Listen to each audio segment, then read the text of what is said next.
Any rebroadcast or use of this program for commercial, business, economic, or financial purposes without the written permission of Westar Multimedia Entertainment is strictly prohibited. Hey, later on this hour, let's see if you can pass the security. In just a few moments, we have a website. I'm going to tell you how you should run through some free online tests to make sure it's in tip-top shape. And speaking of tip-top shape, let's talk about your email.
Oh, yeah.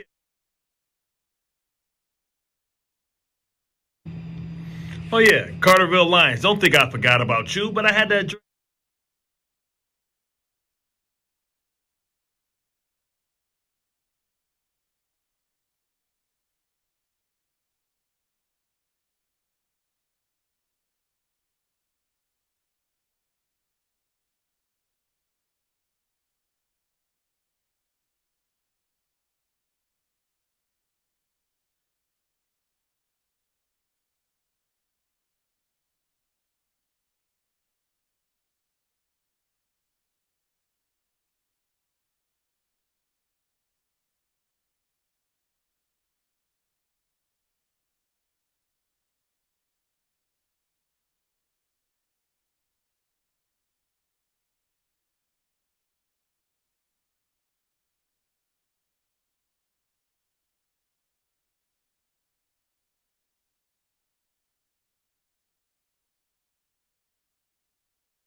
Law with People's National Bank, McDonald's, the UPS Store, Clark Transportation, SI Suzuki String, IBEW Local 702, and First Mid-Bank and Trust.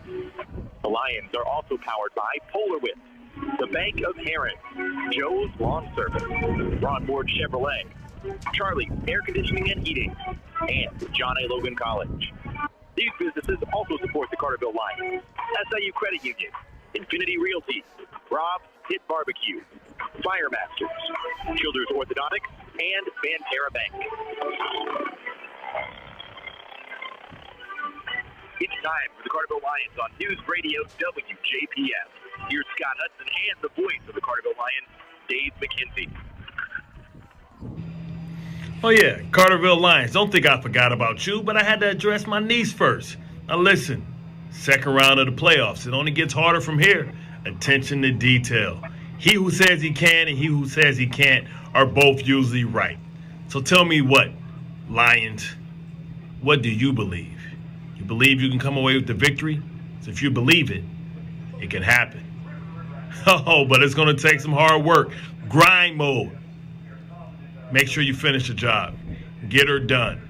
Second round, just another step closer to your ultimate goal. Go Lions. There you have it. Saluki Hall of Famer, New York Jet, Baltimore Raven, ESPN personality, Bart Scott, kicking off our broadcast here, Scott Hudson, this afternoon. As what a pump up. I'm ready to suit up and go out and hit somebody. When I saw that last night, I thought, how cool is this?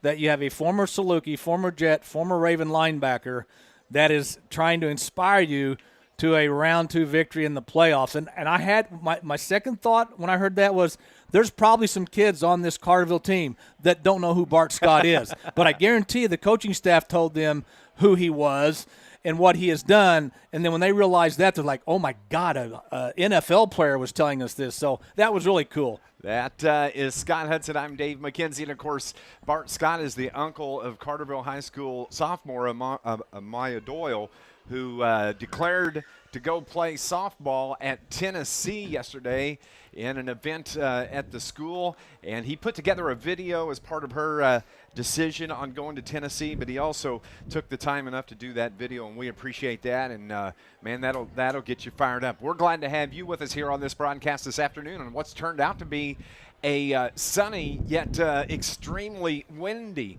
day in southern Illinois. Is right now game time temperature at 63, partly cloudy skies, but those winds, Scott, are still blowing at about 30 miles an hour, and it could have an impact on this game today. Especially early. We've heard rumors anywhere from noon to 1 to 2 o'clock that the winds will subside a little bit. Carterville won the toss. They defer to the second half. They will be kicking with the wind at their back.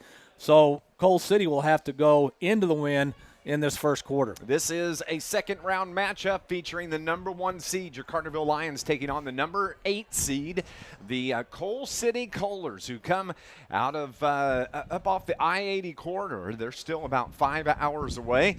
Back-to-back weeks where Carterville teams have played those northern Illinois teams right there on that I-80 highway. Yeah, it's just luck of the draw, or unfortunately for Geneseo in Coal City, the unluck of the draw.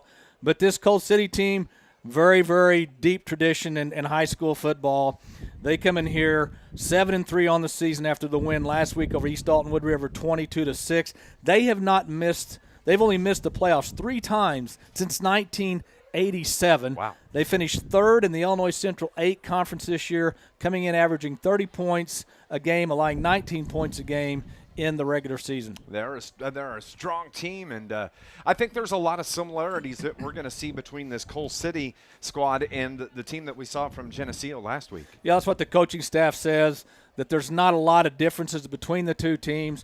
Talking to one of the assistant coaches earlier, he said Coal City's quarterback might be a little bit more mobile, might throw the ball just a little bit better than Geneseo's quarterback, but Coal City's got some size, maybe not as big as Geneseo, but they've got some size. And like I said, when it comes to playoffs, they've been there, done that. Absolutely. We're starting to see the crowd here for the Carterville Lions fill in. Maybe they were just waiting to get out of the wind and not come out a little bit. But we looked across the way from our location here at Lions Field, and it looks like Coal City has traveled well. I know they made the trip down last night and stayed in Mount Vernon. A little different than what Geneseo did, and I actually kind of think how Coal City handled it. They came down last night, stayed in Mount Vernon, and then get up today and ride the bus. That 45, 50-minute bus ride from Mount Vernon kind of helps focus you in on the team. I think that was a smart move. Yeah, I think it was too. And when I got here, you were here before me, I got here just a hair before 11. There were some Coal City fans already tailgating out there. So you know that they're fired up for this game. They feel like they've got a good shot to knock off the number 1 seed. We've got a perfect day, other than the win, a beautiful day in early November for round 2 of the playoffs. Big day for high school football playoffs.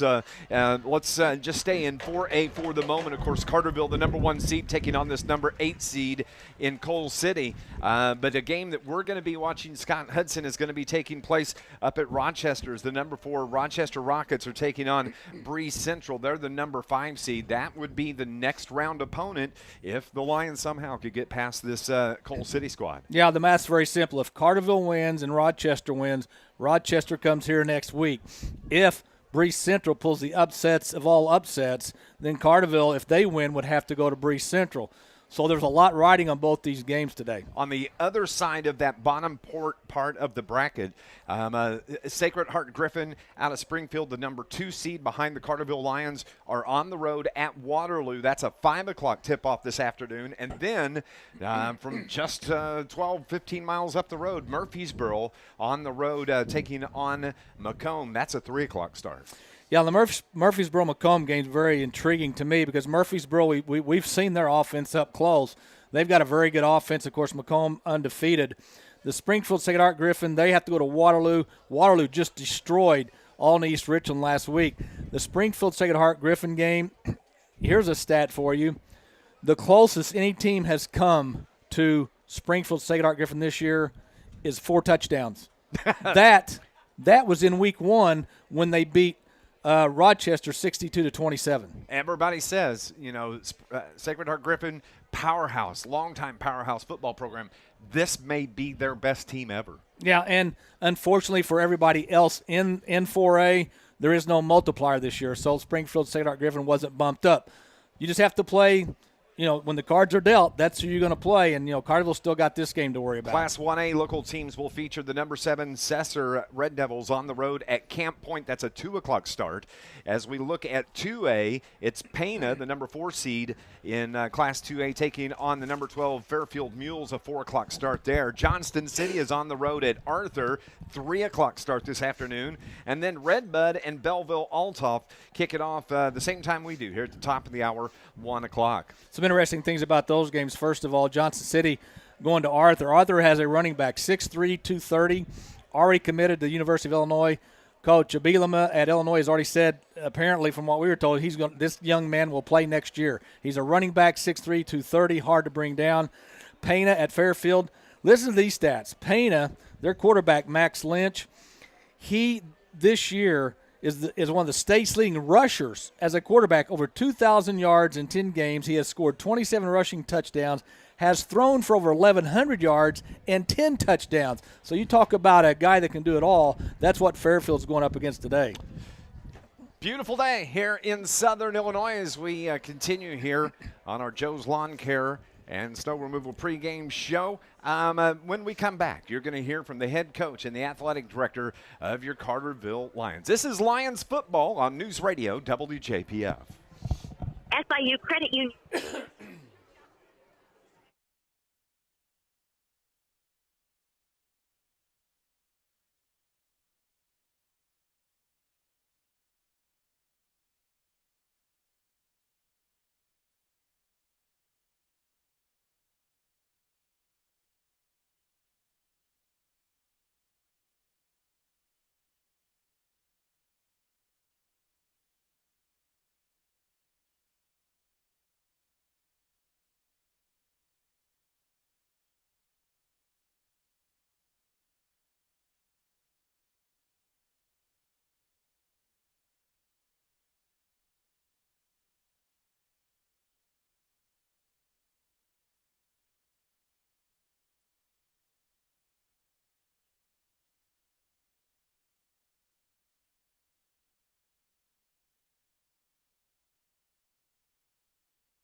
Hey, everybody online. Hello. Hope you're doing well. May see the camera bouncing around a little bit in the wind here this afternoon. But we appreciate you tuning in.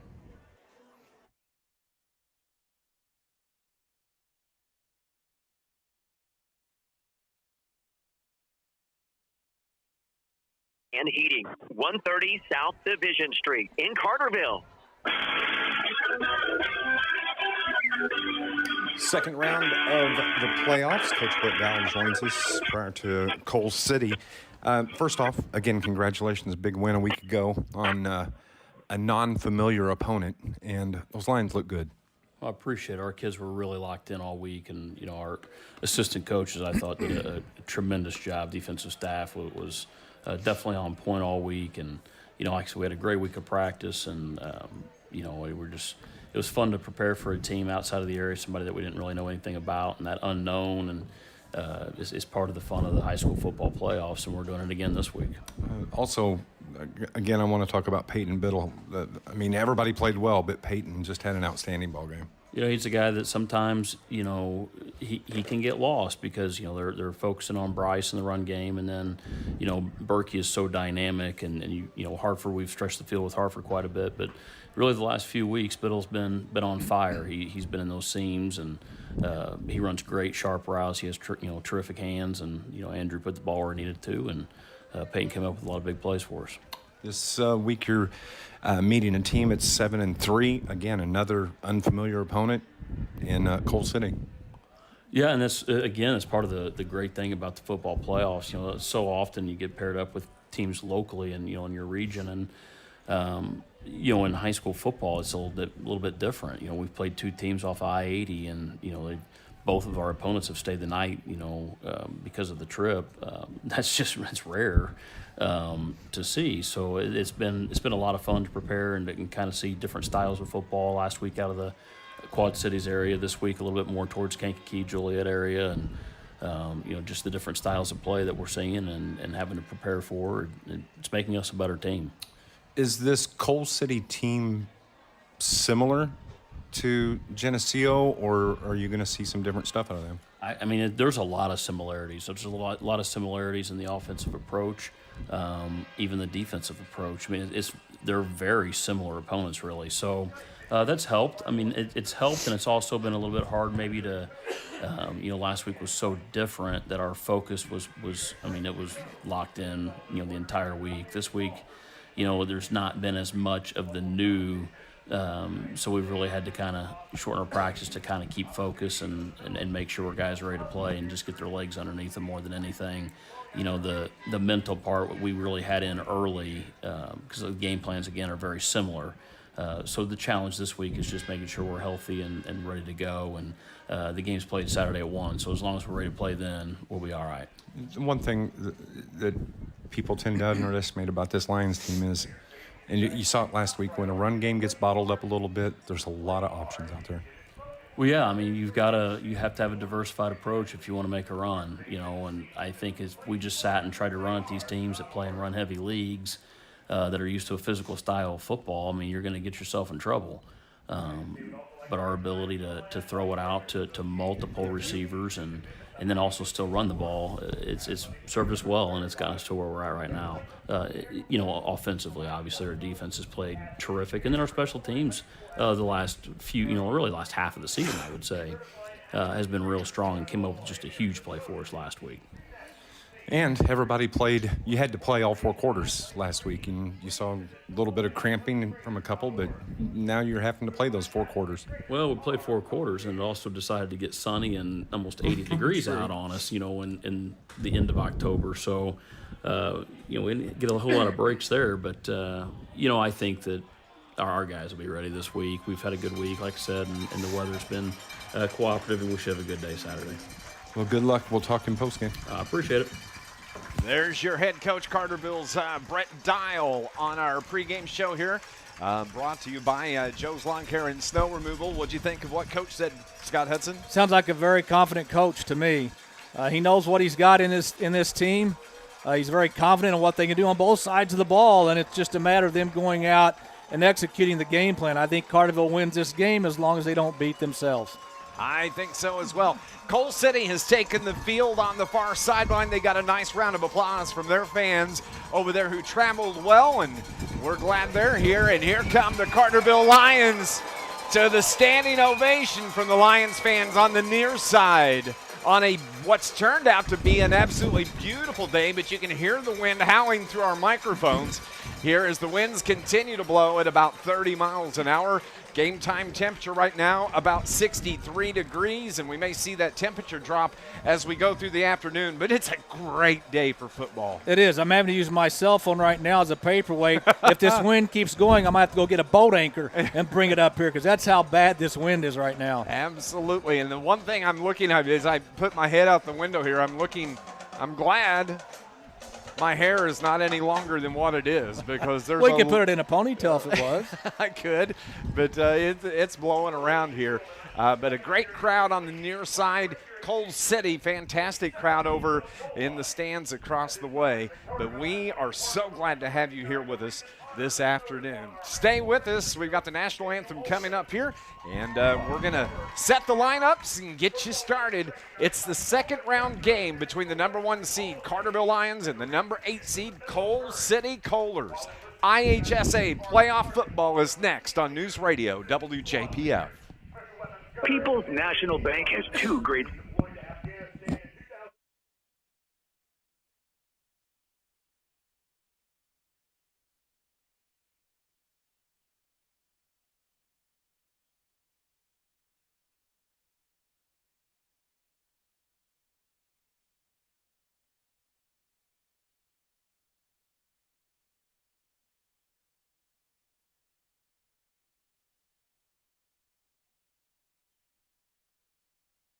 And dedication to our student athletes. On behalf of the Illinois chapter of the National Wrestling Hall of Fame, please send this flag from Carterville High School Principal Todd Rogers. Congratulations, your national recognition, and good luck this season. Ladies and gentlemen, please rise and give Coach Alderman a hand.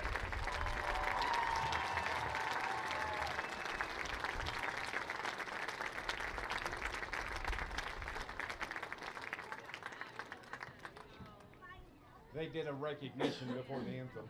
Ladies and gentlemen, would you please Anthems remain now. standing, and gentlemen, remove your caps for the playing and singing of the national anthem.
Welcome back to Carterville High School on a Saturday afternoon. I'm Dave McKenzie, Scott Hudson alongside as we are getting you set for Carterville Lion football round 2 of the IHSA playoffs, featuring the number 1 seed Carterville Lions against the number 8 seed the Coal City Coalers. And Carterville band back this week. They weren't able to be here round 1 of the playoffs, but here for round 2. An outstanding job here this afternoon. Yeah, and had 3 high school students singing the national anthem, one of which was Charlie Howerton. Yes, it was. The big senior offensive lineman for Carterville. So not only can he pancake people, he can sing. And also, just prior to the anthem, there was on-field recognition of Carterville wrestling coach, Coach Alderman, who this week was recognized for the Wrestling Hall of Fame, and that is very awesome, and we just want to say congratulations to him. And also, thanks for his service in the Army. Absolutely. Those are the type of things that make me happy when I see veterans getting honored for not only his coaching ability, obviously, but for what he did for this country. We're getting you set. Coal City is wearing their white uniforms with the green lettering, the green helmets. Carterville, again, going with the blue over blue with the white numbers and the orange helmets. Ladies and gentlemen, it's playoff football time in Illinois, featuring these Lions and the Kohlers from Coal City. Carterville will be moving from left to right. They won the toss, elected to defer to the second half. Coal City is going to have the football on the first possession, but Scott Hudson, they're going to be going right into the wind that's blowing straight out of the southwest at about 30 miles an hour. Yeah, let's see what Crane's kickoff is like. A lot of times they'll kick it short, let it bounce, hopefully get a good bounce, but with the wind at his back, he may try to kick this out of the end zone. Thank you for tuning in to Lions football here on NewsRadio WJPF and on our YouTube live stream.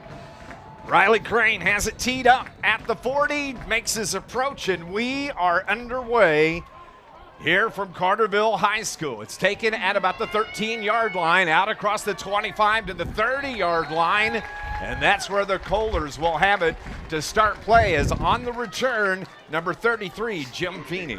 And Eli Mooring, one of the tacklers for the Lions. Of course, Eli, one of the starting linebackers for this Lions defense.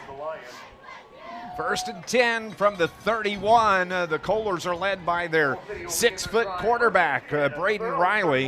Where's number 2, their running back in the backfield, their main carrier, Landon Benson. He's a 5'8", 160-pound running back, and the sophomore, he's got some wheels on him. And you got to watch Drake Durth, number 12, who is going to be a lead blocker for him all day long.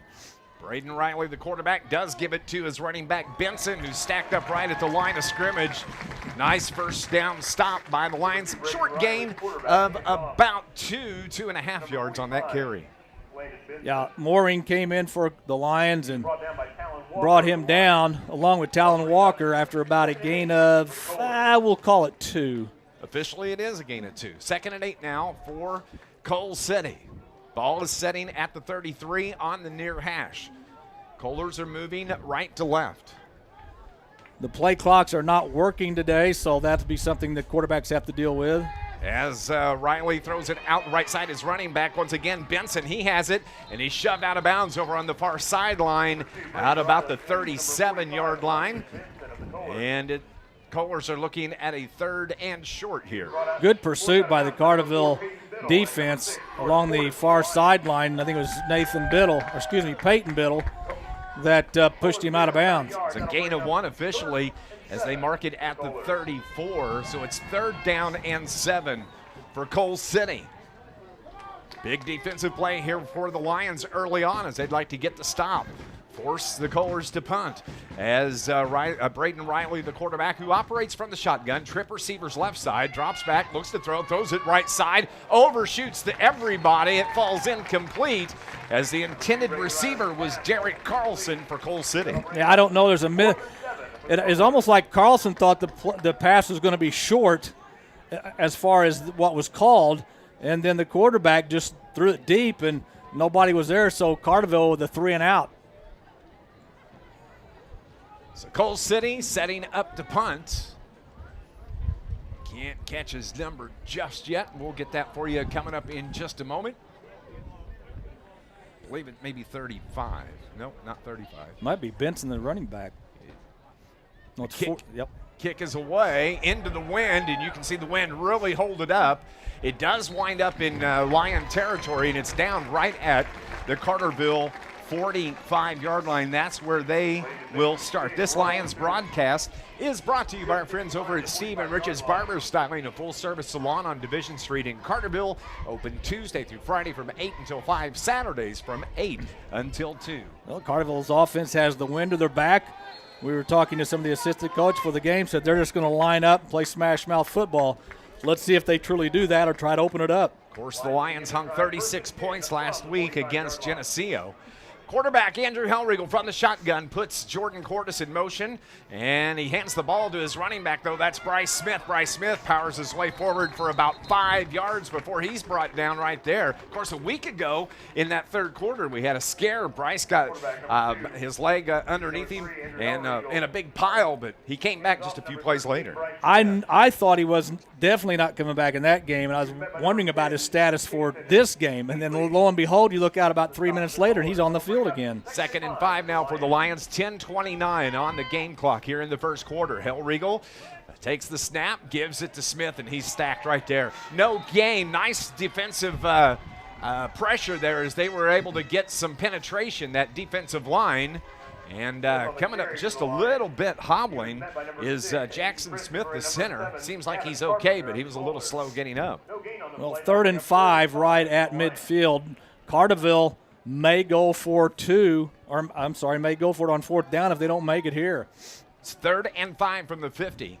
Hellriegel, 2 receivers to the right, rolls to the right, looks to throw, a little bit of pressure, finds his receiver, Berkey, as he stepped out of bounds, and it's going to be about 2 yards short of the first down. We'll see on the official spot, but it's going to be short of the first down. Yeah, there's two ways to think about this. Okay, you're about 2 yards short of the first down. You're in Coal City territory. Do we go for it, or do we use the wind to our advantage, punt, and try to knock the ball deep into Coal City territory? Carterville's going to go for it. It is 4th and 2 from the Coal City 47. One receiver spread out to the far side. Ball on the near hash. Cordes in motion. It's the give to Bryce Smith, and he is not going to get the first down. Nice defensive stand right there by the Coal City Kohlers as Bryce just could not get any momentum coming out of the backfield, didn't get the blocks, and that Kohlers defense holds. Yeah, after the first play on this possession where Smith got 5 yards, now you've got 2nd and 5, and there's a lot of different things you can do, but give Coal City's defense credit. They stopped Carterville cold after that first play by Bryce Smith. At the 9:06 mark of the first quarter, the Kohlers are going to get it back. It's 1st and 10. The ball at their own 49-yard line. As quarterback Braden Riley looks in from his shotgun position. One receiver left, one to the right. Gives it to his running back, and he's brought down right at the line of scrimmage. Landon Benson on the carry, but great pursuit there by the Lions. Yeah, Eli Mooring and Johnson, the sophomore, came flying in to stop that play for no gain. Ball is at the 49-yard line, about a half-yard loss on that carry. Great pursuit by the Lions. It is 2nd down and 9 officially from the 50. A little short of the 50. So Riley sets his tight end. Now he slides him across the line of scrimmage, takes the snap, gives it to his running back. Pow! Right there on the carry, Landon Benson, but who was it on defense? Zachariah Miller was shot out of a cannon. The little Aaron Donald of high school football just made a heck of a play for Carterville's defense. We talked to his mom before the game, and he hurt her thumb while they were wrestling with his neck. Oh, man. That's a tough family. 3rd and 14 now from the 45. A loss of 5 on that great defensive play by Zach Miller. Clock rolls, 7:47. There's no score here from Carterville. As Riley takes the snap from the shotgun, looks to throw, throws it across the middle, finds a receiver, tipped and knocked away as Blake Berkey comes in there, and we've got an injured Lion on the turf, and I believe that's Braden Wakey. Yeah, it is Wakey. Coal City had 2 wide receivers literally within 2-3 yards of each other, and that's usually not a good thing because the more of your players you have in one vicinity, that's how many defensive backs you have. And Berkey was able to knock the ball away, but Wakey is down. It looked like he may have got hit in the side, and we'll just have to wait and see. Yeah, we'll take a break here. 7:36. Actually, we're going to keep it here as he's getting up and making his way. I think he may have just got the wind knocked out of him because there was a big pile up right there. Well, again, you do not want 2 receivers in the same vicinity like Coal City on that play, and but Berkey did a very nice job of knocking that ball down. 4th down for the Kohlers as they come from the far sideline. And again, that Lion defense holds as the Kohlers are going to be forced to punt. And yes, it is their running back, Landon Benson, that sets back at the 33-yard line to do the punting for the Kohlers. Carterville sends one receiver back. That is Nick Bishing. He's at the Carterville 34.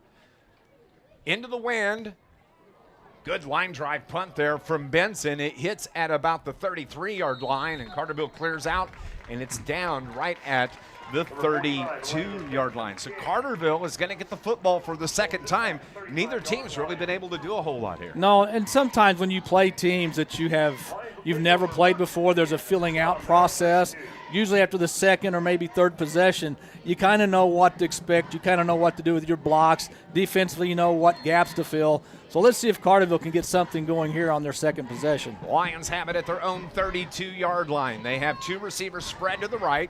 Andrew Hellriegel, the quarterback, takes the snap. Quick pass to Berkey. He catches it at the 30, makes a move across the 35 to the 38-yard line. That's a nice first down play for the Carterville Lions. That's been their go-to play all year long, where they throw to Berkey or Hartford or Biddle on that quick out. It's always been successful. They're going to need to make hay with the wind at their back while they can. Exactly. Now it's 2nd down and 3, a gain of 7 for the Lions. The ball at the 39-yard line as it's the give to Nolan Hartford. Hartford across the 40, tries to fight for the first down, gets it on the last surge as he falls to the 44-yard line. And that's the first down for either team in this game. Good job by Cole City to string that play out towards the far sideline, but at the last minute, Hartford realized, well, I either got to go upfield or I'm going to run out of bounds. He did a little twist-a-rama and fell forward for the first down. They mark it at the Carterville 44-yard line. The first time the chains have moved, it's 1st and 10 for the Lions. From the far hash, Hellriegel takes the snap, gives it to his running back, Bryce Smith. And again, you can tell that defense knows they got to focus on Bryce Smith because they have stacked him up here early. Yeah, exactly what Geneseo did last week early in the game. Smith had nowhere to go last week. So far in this game, after the first play from scrimmage where he gained 5 yards, he's got nothing. Loss of 2 on that carry by Smith. The ball sets at the Carterville 42-yard line. 2nd and 12 with 6 minutes remaining in the opening quarter. There's no score.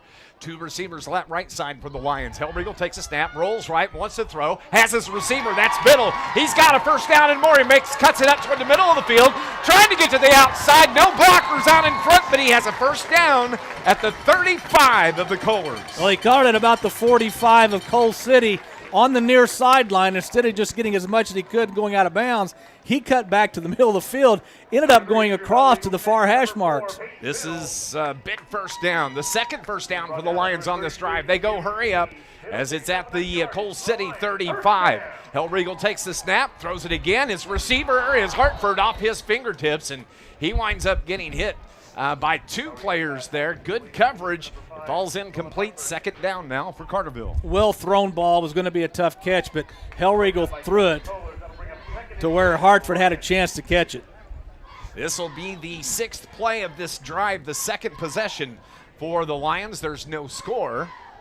They send 3 receivers right side, 1 to the left side. Spread the offense. Hellriegel takes the snap, throws, finds his receiver. That's Peyton Biddle down inside the 20 to about the 13-yard line, and another big first down for the Lions. Yeah, another crossing pattern with Biddle. Just goes across the middle. Hellriegel finds him, and Carterville's got a first down at about the 13-yard line. That's where they have it, 1st and 10. Again, hurry up for the Lions. They put Smith in motion. He looks to throw. Oh, great defensive play by Cole City. Has come charging in and getting a hand up was Braden Young. He saw that screen pass coming, read it perfectly, and a great defensive play. I've been wondering all year when some defense was going to, jump the pass and knock it out of bounds. Luckily, it wasn't intercepted. If he'd have picked that off, it'd have been a pick 6. Ball is at the 13, so it's 2nd and 10 from the Cole City 13-yard line. Trip receivers to the right side for the Lions. Hellriegel looks back toward head coach Brett Dial. Brings his running back to the right hip. Takes his time, takes the snap, throws it across the middle, and popped after the catch was Nick Bishing, I believe, is on the reception, but gain of about 6 on that throw from Andrew Hellriegel. Well, everybody's expecting Carterville to throw either to Berkey, Hartford, or Biddle. Then you sneak Bishing in there, and, he found a little opening and gained about 6-7 yards. It's 3rd and 4. Carterville driving. This is the 9th play of the drive. The ball at the 7-yard line. They can get a first down as, Andrew Hellriegel's lucky there as he rolled left and was trying to find Blake Berkey, but the defender came right in front of it, and I think that is 33. Jim Feeney. Yeah, Jim Feeney almost had a pick. It looks like Carterville's going to go for a field goal here. A little surprising. I'm surprised as well. Riley Crane does the kicking. It would be from the 15, so it'll be a 25-yard field goal. Now, he does have a 30-mile-an-hour wind that's kind of quartering. And the kick is up, and the kick is good. A 35-yard field goal from Riley Crane puts the Lions on the board. They lead it 3-0 with 4:38 remaining in the first quarter. Stay with us. More Lions football is next on News Radio WJPF. Hey, quick. Okay.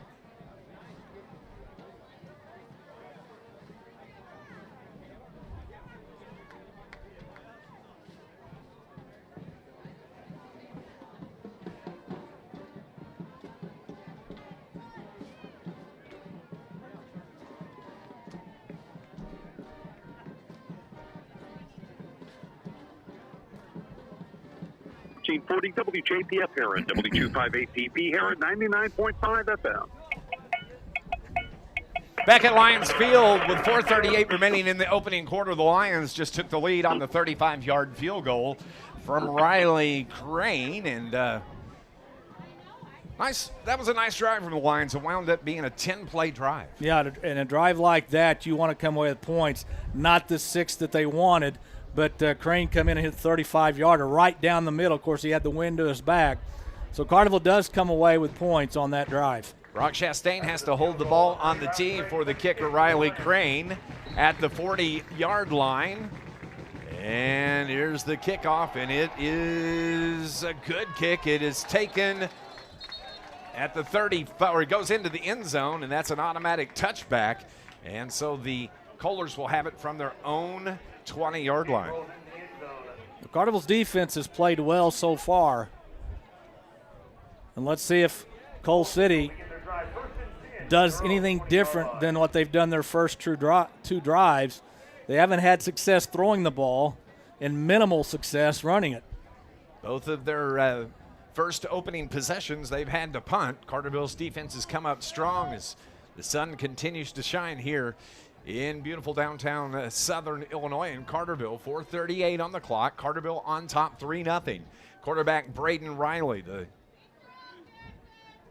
senior, takes the snap, gives it to his running back. That's Gavin Carpenter. Carpenter just keeps fighting, gets out across the 25 to about the 28-yard line. That's a hard run from the quarterback, Gavin Carpenter.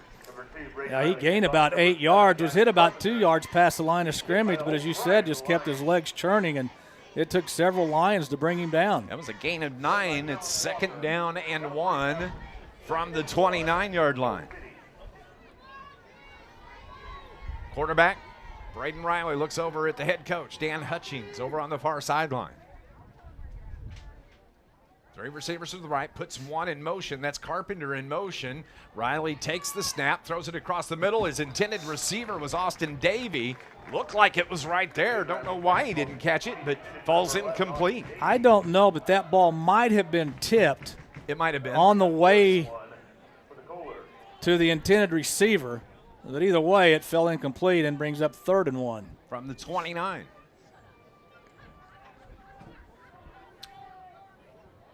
Clock has stopped. Wind continues to howl here at Lions Field. Riley takes the snap, gives it to his running back, and he's bottled up right there by that Carterville D. I think he's short of the first down. Now, this is an interesting call here. You got 4th and less than a yard in your own territory. And Carterville's defensive line's got to be careful here. They may try to draw Carterville off sides, and if they don't, they may call timeout and then punt it. So the clock rolls, 3:25. It is 4th down and 1. The ball is at the 29-yard line. Big play here for the Carterville D. Yeah, good. This would be a great spot for Zachariah Miller to knife through that offensive front and come up with a big play. Riley steps up under center, grabs it, gives it to his running back. I don't think he got it. He's going to be short. They're going to mark him literally about a half a yard short. And guess what? 3 possessions for the Kohlers. And Carterville's defense has come up big. They've stopped them on all 3 4th down plays, and Carterville's getting the ball back. Great job by the defensive front for Carterville, and I called his name, and he came up big. Zachariah Miller was the first one to meet the ball carrier, and others came in to help bring him down before he could get the first down. Great field position for the Lions here on their 3rd possession of the game. They have it inside, deep inside Kohlers territory. It rests at the 29-yard line, right in the middle of the field. Carterville's offense out. It's Andrew Hellriegel, the quarterback, takes the snap, gives it to his running back. Bryce Smith tries to get to the outside. 4, 5, 6. Kohlers are right there defensively. They have just keyed on Carterville's running back, Bryce Smith. Now, Braden Young has done an excellent job in this first half defensively for the Kohlers. He's been in on a lot of those stops when Carterville's tried to run the ball. You got to understand why they're keen. Bryce Smith has over 1,300 yards rushing this year. So you kind of understand why. Yeah, they're gearing their game plan to stop Smith and force Carterville to have to throw the ball. 2nd and 12 from the 31 for the Lions. Hellriegel, quick screen pass left side. Berkey catches it and falls down. Doesn't even get back to the original line of scrimmage. So now Carterville is looking at about a 3rd and 11. Berkey just lost his footing after he caught that ball. And in high school football, once you hit the ground, you can't get back up and run. No, it was a low throw, and as you said, Berkey just tripped and fell. If he is able to keep his balance, he's got some room on that far side. There weren't a lot of Kohlers over there. Ball is right at the 30-yard line for the Lions. It's a Tafar Hash moving left to right on your dial. As they put a man in motion, that's Cordes. Hellriegel looks to throw, has some pressure, has to get rid of it, just throws it up, and there's a fight for it. Who has it? Is it the Lions or is it the Kohlers? It's incomplete. Oh, they say it's completed. Wow. To Peyton Biddle, the littlest guy on the field, makes a great big catch. He went up around 3 defenders and still comes down with it. I guess they're going to say that Biddle had control of the ball when he came down on the ground. Cole City's coach is not happy. He's got his headsets off. He's screaming at the official. I thought it was incomplete, but we'll take it. We'll take it. Lions have it 1st and goal from the 6-yard line. Hellriegel takes the snap. Bryce Smith on the carry. Powers his way inside down to about the 2. Did they give him the 1? He's going to be short of the goal line by about a yard and a half. Well, I go back to that last play, though, Dave. That was the ball was up for grabs, and one of the littlest guys on the field, Biddle, was able to come down with. I actually think he just wrestled it away from the defender, and then apparently had enough control that when he hit the ground and the ball popped out, he was ruled down. Under a minute to play. The Lions lead at 3-0. Threatening here. They have it at the 2-yard line, and on the carry, Bryce Smith gets the touchdown for the Carterville Lions, and they lead this game 9-0. Well, Carterville's defense gave Carterville's offense great field position, and Carterville took advantage of it. It wasn't easy, but they're able to get into the end zone. Bryce Smith with his first touchdown of the day. Finally seeing Bryce get away a little bit here over the last couple of plays on that drive. Well, again, it's a team you haven't seen before. You know, blocking assignments might be different. I don't know, but Bryce Smith did the same thing last week. It took him a while to get going. Yes, it did. Riley Crane on for the extra point. They got the Kohlers to jump again. I wished at the beginning of the season I would have decided to keep track of how many times Brandon Skelcher, the holder on the field goal, has got the defense to jump offside. Now Carterville, will they go for 2? Yep. They are going to go for 2. Brett Dial decides he's going to level up here. He's going to go for 2 as the ball sets at the 1.5-yard line. And you know Cole City had to see this on film because Carterville's done it every game. So it's just that's a mental mistake by the Kohlers. It's a 2-point conversion for the Lions. Hellriegel takes the snap, gives it to Smith. Smith plows his way. Are they going to say they didn't get it. Oh, wow. They're going to say he was short. It sure looked like he got across there from here, but 2-point conversion is no good. Carterville leads this game 9-0 with 45 seconds left in the first quarter. You're listening to Lions football on News Radio WJPF. Carterville leads 9-0.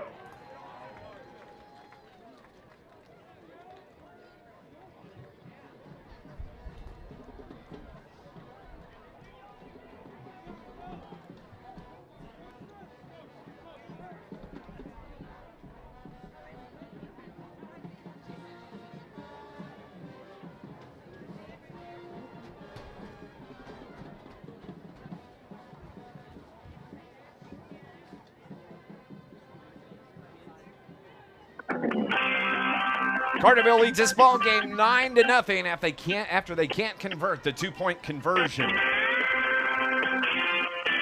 Still a good job by Carterville to take advantage of Carterville's defense, giving them great field position after that 4-and-out by Cole City. Carterville's Riley Crane, a line drive kick, is taken at about the 10-yard line on one hop, bringing it out across the 20 to the 23-yard line. Great coverage downfield by the Lions as they bring down the ball return to about the 24-yard line.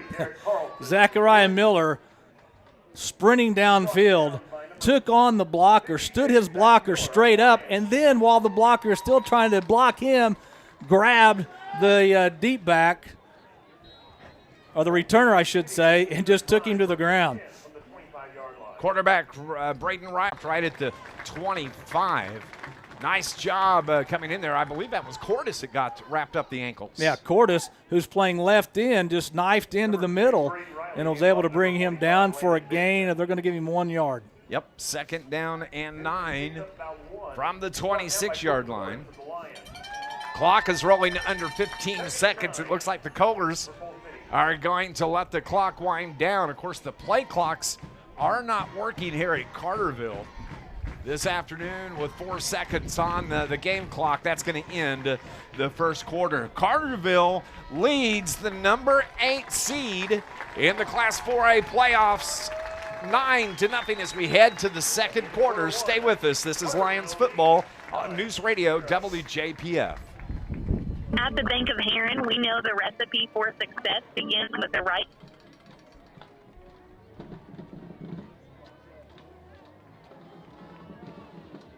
A game without a crowd is just a scrimmage.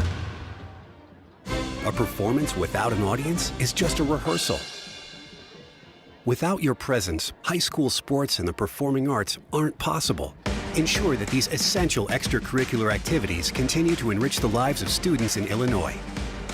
Purchase a ticket to your local high school's game or performance. This message presented by the IHSA and the Illinois Athletic Directors Association.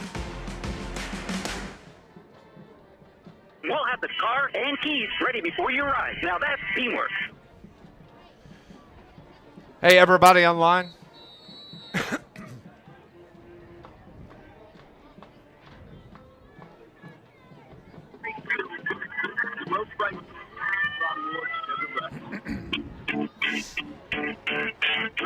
Starting at the second quarter, Carterville leads this game 9-0. The Kohlers and the Lions flip sides now.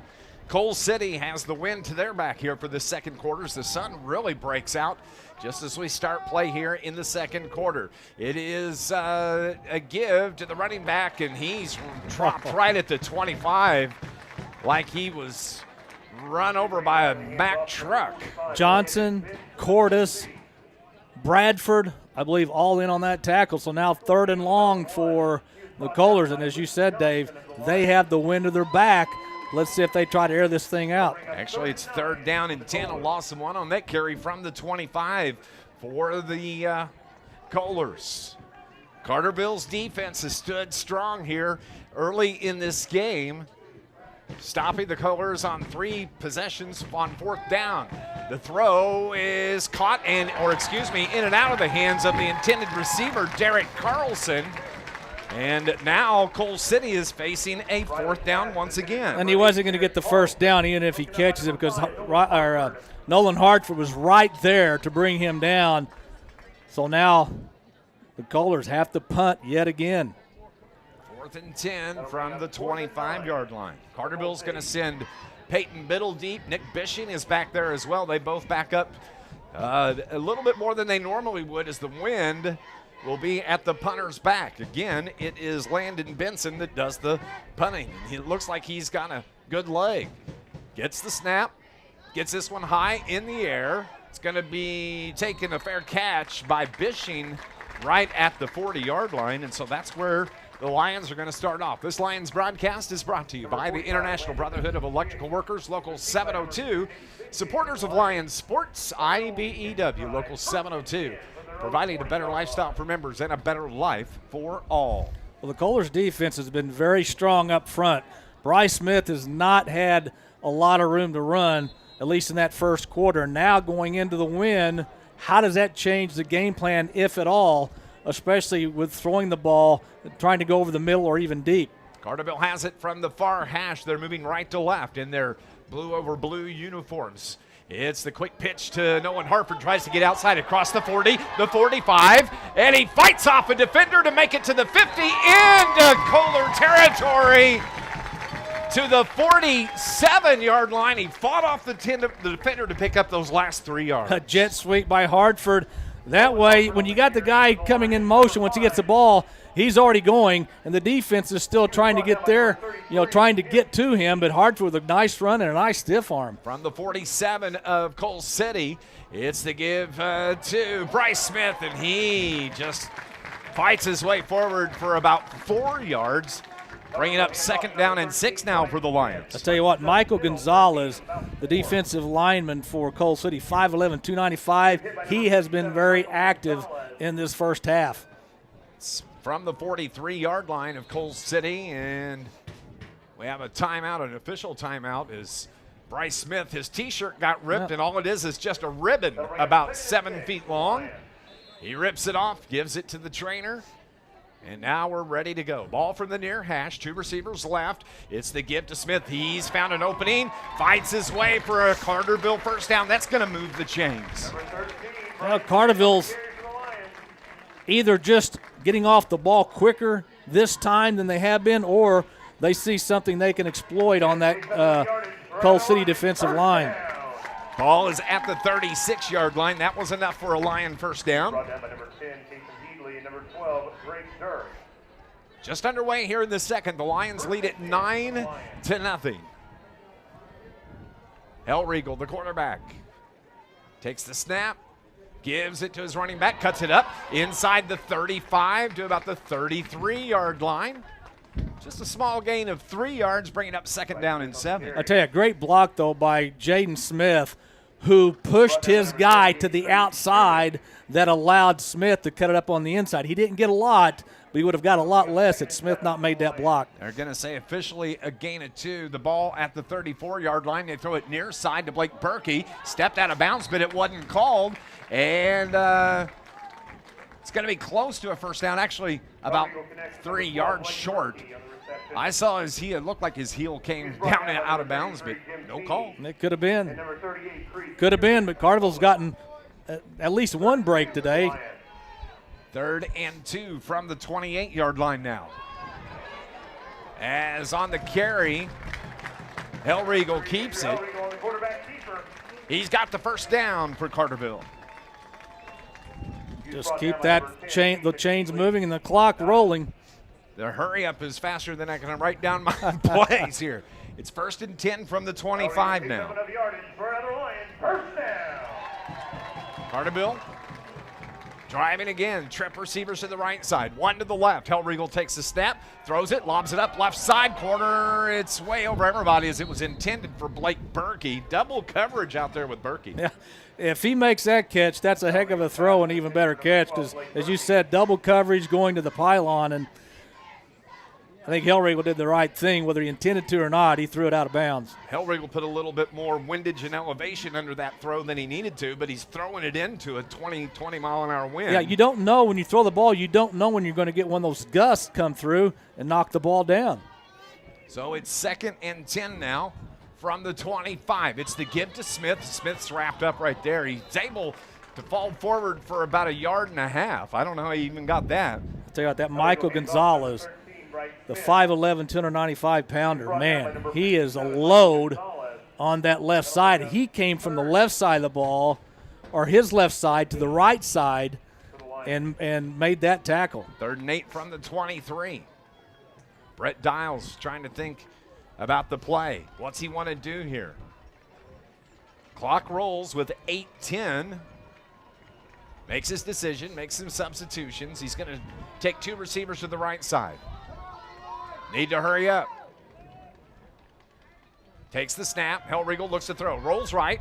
Finds his receiver. That's Biddle. Has it inside the 10 to about the 8-yard line. He just finds those little seam routes, and Hellriegel finds him and completes the pass. Well, one thing that helped Hellriegel make that throw was Michael Gonzalez, the guy I've just mentioned the last 2 plays. Carterville had 2 guys blocking him, so he could not get to Hellriegel. That gave Andrew enough time to find a wide-open Biddle. 1st and goal for the Lions from the 9-yard line. Threatening again. They lead at 9-0 and would like to extend this lead. Hellriegel, ball from the far hash, gives it to his running back, Bryce Smith.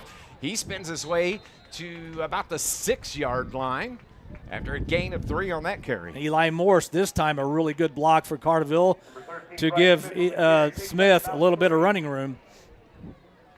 He's down at the 6-yard line.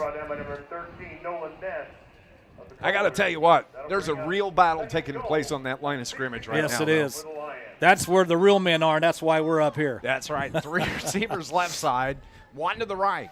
2nd and goal from the 6. Hellriegel throws it across the middle, tipped up in the air, incomplete, off the hands of Carterville's tight end, Jordan Cordes. Well, Cordes and Biddle were both, again, in the vicinity, and I don't know if that was intended for Cordes or Biddle, but Carterville luckily did not turn that ball over because once it was tipped, it went straight up in the air in the end zone, but nobody was there. What do you call here, Coach Dial? What do you call here? Coaching staff. They make the play. Hellriegel makes his way out to his offensive teammates. And they may have to hurry. Back judge hasn't started his time yet. Hellriegel puts a man in motion. That's Hartford. Brings him right side to left side. Rolls to his left, wants to throw. Oh, it was picked off! Nice job defensively for the Kohlers, as picking off the pass was Braden Young. The intended receiver was Nolan Hartford, but you got to give credit to number 22, Braden Young. Yeah, he read that perfectly. He did, and Hellriegel just didn't get the ball up and over Young when he threw it. I don't know if the wind had anything to do with it or not, but Carterville had a guy behind him, but Young made a – here's where Carterville's very fortunate. They're fortunate that Young fell down, because if he stays on his feet, he's got a lot of real estate ahead of him. So they take over at their own 12-yard line. They snuff out that Carterville drive. A great interception by Young. And now the swing pass out to the left side, as it was Braden Riley, and his intended receiver, or on the catch, was Derek Carlson, who got his feet all tangled up and fell down. Yeah, Peyton Van Horn was right there to help him to the ground. If he doesn't trip on his own, that's a loss of about 7 yards. Yep. 2nd and 17 from the 5-yard line. Braden Riley, the quarterback for the Kohlers. Slides a man down the line of scrimmage, takes the snap, and gives it to his running back. That's Benson. Tries to get to the outside, makes a move at the 10 to the 11-yard line. That's where the Carterville D wraps him up. Still going to be about right at the original line of scrimmage. Yeah, well, I tell you what, he did a good job talking about the running back, Benson, of getting what he got because he had to maneuver his way through that Carterville pressure coming at him, and he did a good job to get back to the line of scrimmage. 5:44 on the clock. Lions lead it 9-0. Had the ball down at the 6-yard line of Coal City, but they intercept the pass and take over. It's 3rd and 10 now from the 12-yard line. Ball in the near hash, moving left to right. In the visitor white uniforms, quarterback Braden Riley takes the snap, has pressure. The play is whistled dead. Timeout at the last second, and it's a good darn thing there was a timeout called. Yeah, Mr. Riley Bradford was getting ready to welcome the quarterback Riley to Southern Illinois, and it was not going to be a welcome where you put your hand out and you have a nice handshake. We'll take a break as well with 5:19 remaining here in the first half. You're listening to Lions football on News Radio WJPF.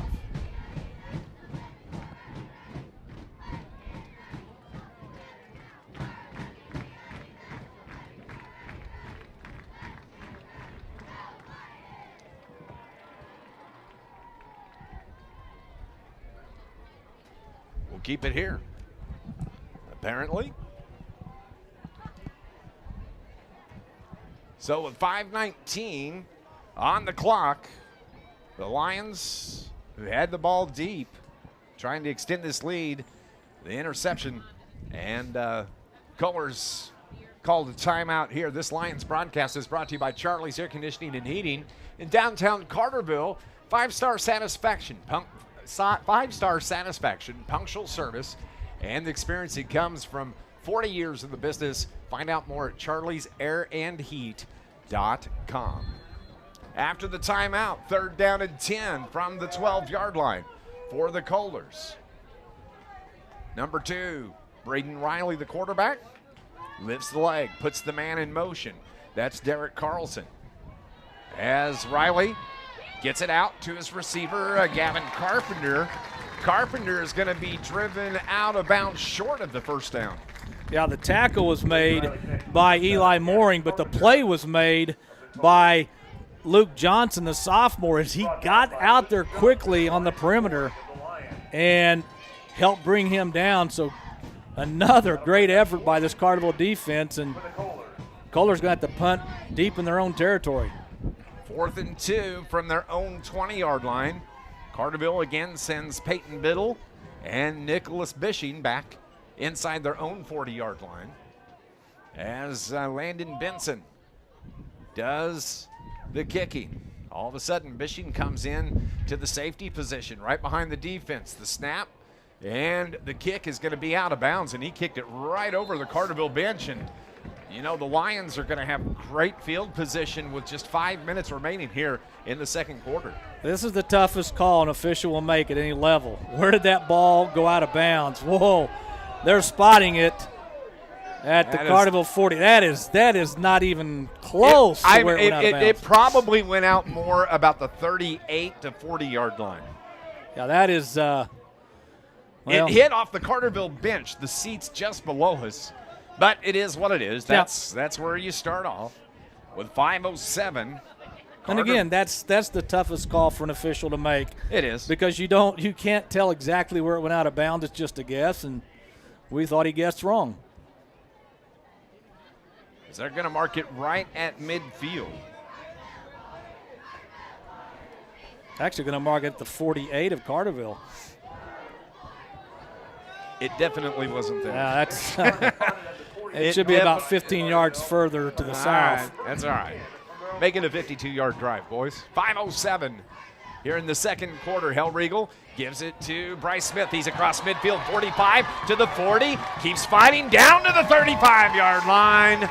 Big first down run by the running back with over 1,300 yards on the season, Bryce Smith. Now his biggest run of the day, and a great job by the offensive line on the left side to give him a big opening, the biggest opening he's had all day. From the 35-yard line now. That was a gain of 17 by Smith. Hellriegel Looks to throw, finds his receiver, Berkey, can't hang on to it. He had the defender right on his waist as he was trying to catch the ball. It falls incomplete. It's second down and 10 for the Lions. Yep, Berkey just could not hang on to it. It would have been. They actually gave him a catch on that. Well, they did. Now they move it back. Yeah. I was going to say, okay, they'll take right. that. Second and 10 from the 35. Ball is at the near hash. Two receivers right side, one to the left for the Lions. Hellriegel is running back. Bryce Smith takes the handoff, and he's stacked up right there at the line of scrimmage. Coming in is Skubik for the Colors, one of the first ones to get to Bryce Smith. Not a lot of room in between the tackles today. Third and 10 now. Pick up about 1. He was brought down by number Officially 7, a third Gavin and Carpenter, 9 and number 38, as they mark it at the 34. Third and 9. They come into this game, the Colors come into this game giving up 19 points a game, but boy, they've been solid defensively here in this first half. Clock working its way down to 4 minutes remaining in the half. Snap, Hellriegel throws, has the receiver, Berkey right there. Oh, and at the last second, the defender, Jim Feeney came in and slapped the ball out of the hands of Blake Berkey. Nice pass, but great defensive play. The ball hung up in the air a little too long, and Berkey jumped a little too soon. If Berkey jumps about a second later, he's higher than any defender, and he probably brings that ball in. But with the wind and the jump of Berkey not being timed right, that led to an incompletion. 4th and 4 for the Lions. Going on it from the 34 of Coal City. The snap, Hellriegel rolls right, wants to throw, feels some pressure from behind, got to get rid of it, and finally does. On 4th down, I don't know that you want to get rid of it. I don't know how you play that. He felt pressure. He knew he was getting ready to get sacked. Yeah, well, he knew they weren't going to get a first down, so instead of having Coal City take over at about the 42-yard line, you know, it's better the 42. They're going to take over at their own 34. So either way, it wasn't a good play. Plus, you got to remember, he probably didn't want 2 interceptions in a game. That's true. So not throwing it up and letting Coal City get to it. From their own 34-yard line, it's going to be 1st and 10 for the Colors. They trail 9-0. 3:49 on this second quarter clock. As the quarterback, Braden Riley, takes the snap, flag is thrown. Riley rolls left, throws it out. Picked off by the Lions.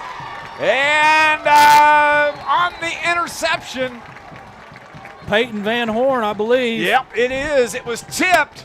The Carterville corner came up and tipped it, and I think that may have been Wakey that got a hand on it. Yeah, the penalty's on Coal City, so they'll decline it. Carterville gets the ball back. Yeah, whoever tipped it for Carterville, Van Horn made a really nice play on it to be able to pick it off. So Carterville's defense comes up big yet again. And an opportunity with 3:39 to pick up some additional points. And to this 9-point total that's on the board now. It's 1st and 10 for the Lions from the 42-yard line of Coal City. Well, you keep thinking, Dave, that this Carterville offense is just going to break a long one, whether it be on the run or the pass. They're just ready. It just seems like they're just ready to explode at any time. They set the ball at the far hash, moving right to left. Carterville in their home blue over blue uniforms. Hellriegel, the quarterback, another opportunity on offense. Gives it to his running back, Bryce Smith, and he's popped right in the backfield. Got hit and went right to the turf. And it's going to be a loss of about 2 yards, bringing up 2nd and 12 now for Carterville. Michael Gonzalez is the best defensive lineman that doesn't play for Carterville that I've seen this year. That guy can get off the ball quick, and he's a big boy. He hasn't missed many meals. But I'll tell you what, he has been a wrecking ball for Coal City today.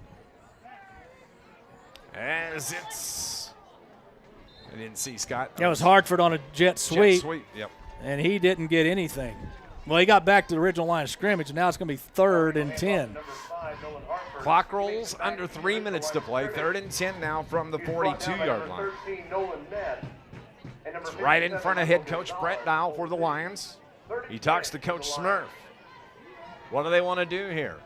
Dial on the headset, talking to his coaches up top. They may call a timeout. Nope, we'll see. I think they're going to call a timeout. Yeah, I think so as well. Clock continues to roll to 2:24. They're just wanting to run some time here. 1, 2, 3, 4. Timeout. Called by the Lions with 2:14 remaining. We've got a pause in the action. Carterville leads it 9-0. Stay with us. This is Lions football on News Radio WJPF. Don't let the Team has 2 timeouts remaining.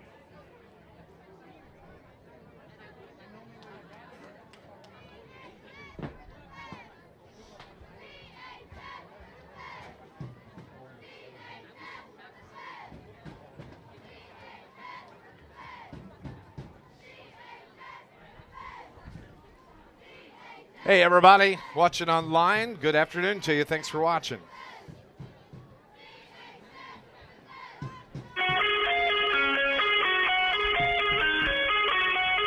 What has turned out to be a beautiful afternoon in Southern Illinois. Timeout on the field. Carterville has the football. It is 3rd and 10 from the 42-yard line. Coming up at halftime, we're going to have our People's National Bank halftime report. We'll update you on scores from around Southern Illinois, get you caught up on what's going on in Class 4A. I can tell you that Joliet Catholic leads Providence Catholic 7-3 in Class 4A. So the Lions have it 3rd and 10 from the 42-yard line. Peyton Biddle goes in motion. The setting up the little bubble screen for the Lions and sniffed out once again by Coal City's Braden Young, who's right there to slap the pass to the turf. It was set up perfectly. If he can, Helrio gets the ball over the lineman coming through. He's got Smith near the sideline who has some room, but a good defensive play by the Kohlers. So it's 4th down and 10 now from the 42. Carterville setting up to punt. Braden Wakey does the punting for the Lions. He's at his own 46-yard line. Going to be kicking into the wind. A running kick. Oh, he just muffed it. It's picked up at the 50-yard line. And finally, I got to tell you what, for Carterville, they are so lucky that Peyton Van Horn was there, because if he's not, that is a block punt or a punt that's run back for a touchdown.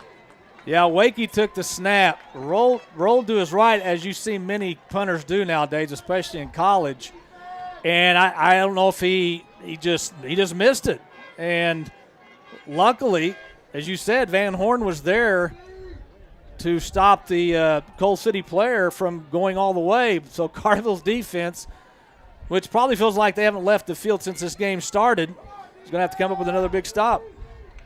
So the Kohlers give it to the running back. That is Carpenter, and Carpenter has 0 places to go on that. Yeah, the first player to meet him was Eli Mooring, and then Riley Bradford came in to help out. And that Carterville defensive front, they have just been outstanding here in the first half. They are absolutely pinning their ears back right here. It's 2nd and 12 for the Kohlers from the 45-yard line. Minute and a half remaining in the second quarter. It's a 9-0 Lion lead.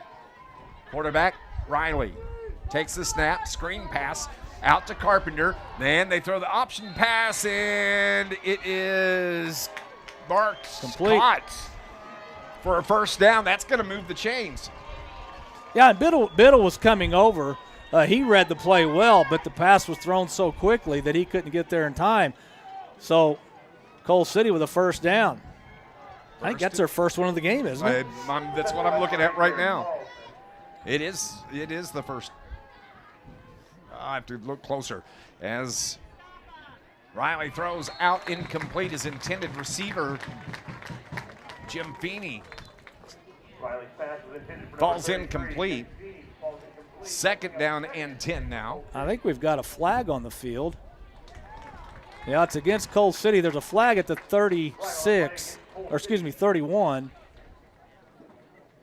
Either that or somebody ate a banana and didn't throw the peel off the field. It could be either. It could. It looks like a banana peel from here. Not a banana. But they're going to mark off 10 yards. 10 yards against Coal City, bringing up first down, rather. I had to have been hold. Yeah. First and 20 from the 41-yard line. Coming up, we'll have our People's National Bank halftime report. 61 seconds remain in the first half. Riley claps his hands, take the snap, has some pressure, has to roll left, throws it away, and he just gets rid of it. I'll tell you what, I don't know that he was outside of the box, or maybe in high school you can just throw it away. And he's holding his right arm. Nah, he's okay. Maybe just had a stinger there, but that was Zach Miller that had the pressure on the quarterback, Braden Riley. Yeah, little Aaron Donald making his presence felt yet again. Smart move by Riley just to get rid of it. Stops the clock with 56 seconds, 2nd and 20 from the 41. From the near hash. Can Carterville get another stop here? Riley claps his hands, puts the play in motion, and on the carry it's Carpenter, and he's bottled up right there. Picks up maybe 2 on that carry, but the Kohlers are looking at a 3rd and long. Bradford and Mooring have played an excellent first half defensively for the Lions. They have been in on a lot of tackles in this first half. It's 3rd down and 18 from the 39-yard line. Clock rolls to under 26 seconds remaining in the half. The Kohlers look toward their head coach, Dan Hutchings, for the play call. They've got 2 timeouts left. I'm surprised. You're going with the win. Why are you not calling a timeout? Now the timeout is called. You wasted about 20 seconds or more. We'll keep it right here is see if we can get a couple of scores for you from around Illinois. Let's look at, let's see here. There's so many games again, Scott. And Marquette getting beat by Dakota in Class 3A. Class 4A, let's see. There's no, I guess our game's about the We're the earliest game. Yeah. Well, one of the early games, at least the earliest in the South. Last night, Richmond Burton beat Urban Prep 54-6. Rochelle beat Johnsburg 34-22. Yep. Those were games played last night. It's been a good first half for the Carterville Lions. They've left points on the field. Well, they have, but give Coal City credit. Their defense has been very good, especially against the run. And Carterville they haven't been able to have that long time-consuming drive that we've seen many, many times this year. Winds seem like they're starting to subside just a touch here at Lions Field. Coming out of the timeout now, 13 seconds left. It's 3rd down and 18 for the Kohlers. Ball sets at the near hash. They're moving left to right. Braden Riley, the quarterback, has 3 receivers far side, 2 on the near side. Drops back, looks to throw. Throws it up deep, just throws it up in the air, going up and getting it, falling incomplete. The intended receiver who was there was Nolan Ness, and it falls incomplete, and Kohlers once again are facing a 4th and a long ways in 4th and 18. And Wakey was there defensively for the Lions, but I really think the receiver probably should have caught that ball. Now Wakey, I think, got his hand in there after the receiver made the initial attempt, but either way, Carterville's defense holds again. 4th down and 18.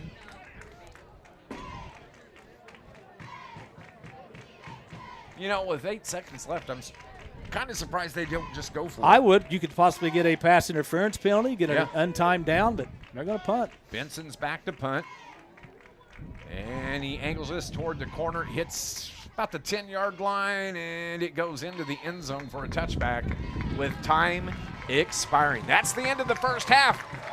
Carterville Lions lead the 2nd round Class 4A football game. They lead it 9-0 over the Coal City Kohlers. Stay with us. Our People's National Bank halftime report is next on News Radio WJPF.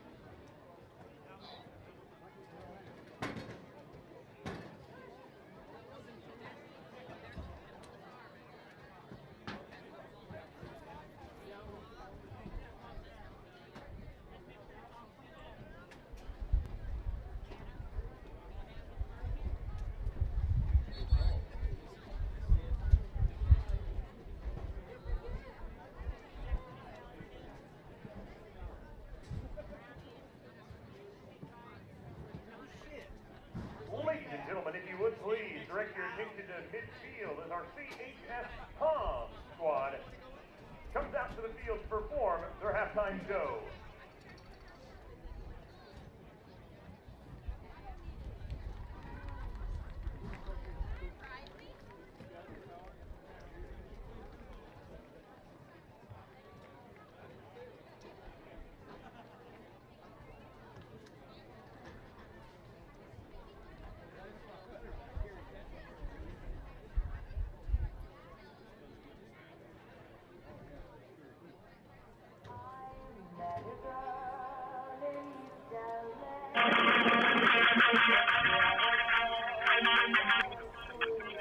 Welcome back to Lions Field on your Saturday afternoon. My name is Dave McKenzie. That's my name, right? I think stuttered so. there for just a second. That's kind of odd. Maybe I should get that checked out. It's Dave McKenzie and my broadcast partner, Scott Hudson, where we're at the half. It is 9-0, and that was a good, enjoyable first half of football. It was a quick first half of football because there wasn't a lot of scoring, but it was very physical, very tough on both sides of the line of scrimmage. Well played by both teams, and we're so used to Carterville scoring 21, 28 points by halftime.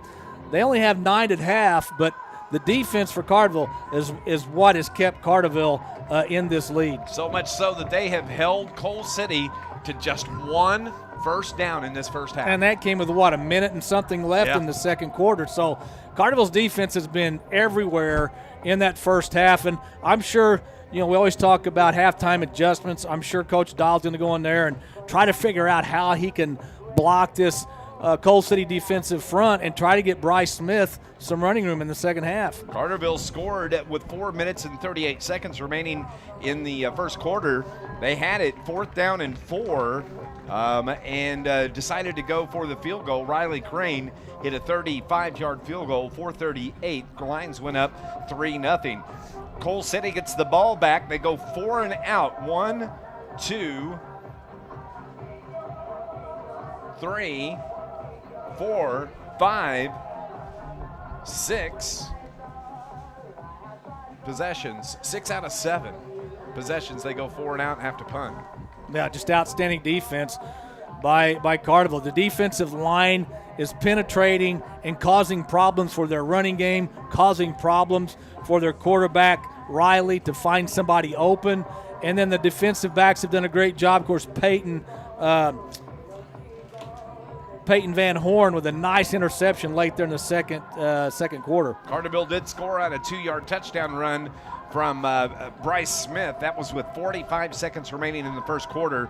They went for 2 and was no good. And that's where we stand right now, 9-0. What kind of adjustments do you think Coach Dan Hutchings is making for Coal City? Well, they're probably going to have to throw the football a little more in the second half. Their running game has really been non-existent.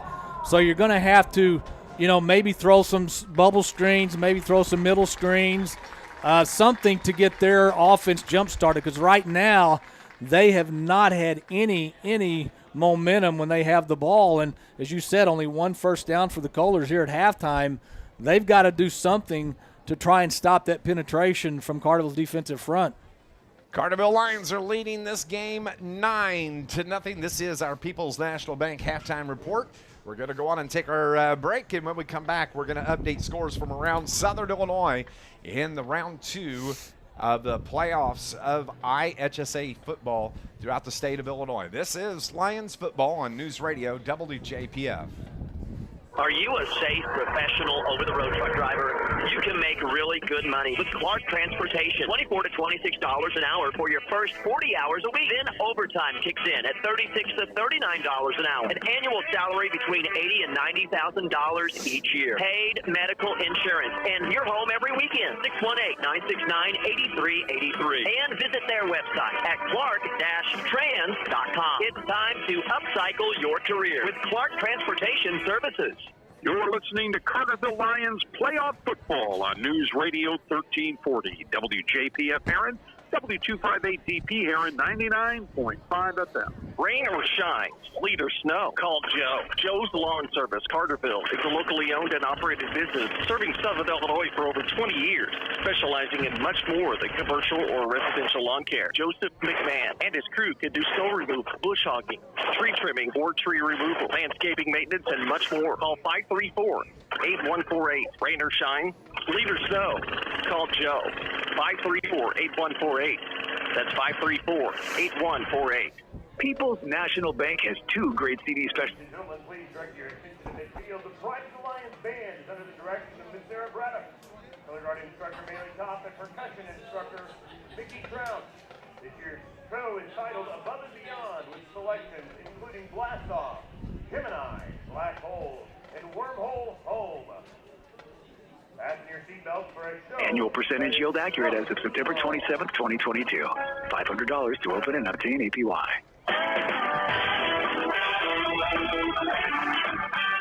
Welcome back to Carterville High School, Lions Field. Dave McKenzie and Scott Hudson with you as we are at the half. The Carterville Lions lead this game 9-0 on Scott. What's turned out to be a darn nice day here as opposed to what we saw first thing this morning. Yeah, when I got up this morning, I'm like, this probably isn't going to be the kind of day we wanted.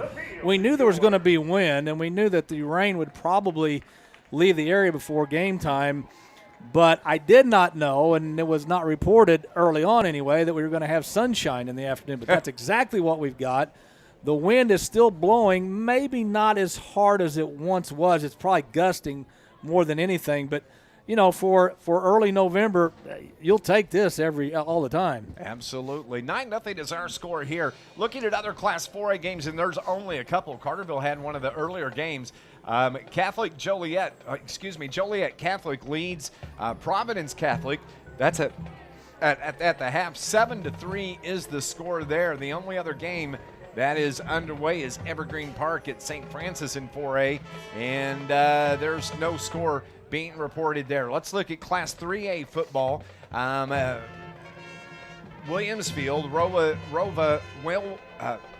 Williamsfield getting beat by Lena Winslow 54-2.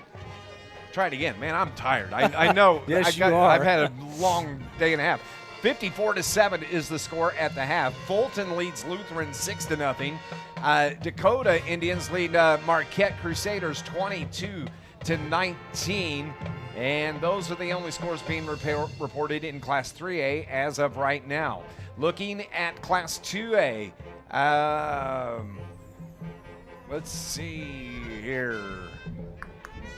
Nope. Let's go back and look at Class 1A. I apologize here. Is not getting any updated scores. Oh, okay, Fulton leads Lutheran 6-0 in Class 1A. That's a halftime score. And also Lena Winslow, as we mentioned, they are up 54-7. Class 5A, Scott 7-7. Bowling Catholic and Nazareth are tied at 7. And it looks like the majority of the games are later this afternoon. Yeah, got, of course, Murfreesboro up in Macomb. You got Johnson City undefeated at Arthur today. Centralia playing Highland. Who am I missing, if anybody?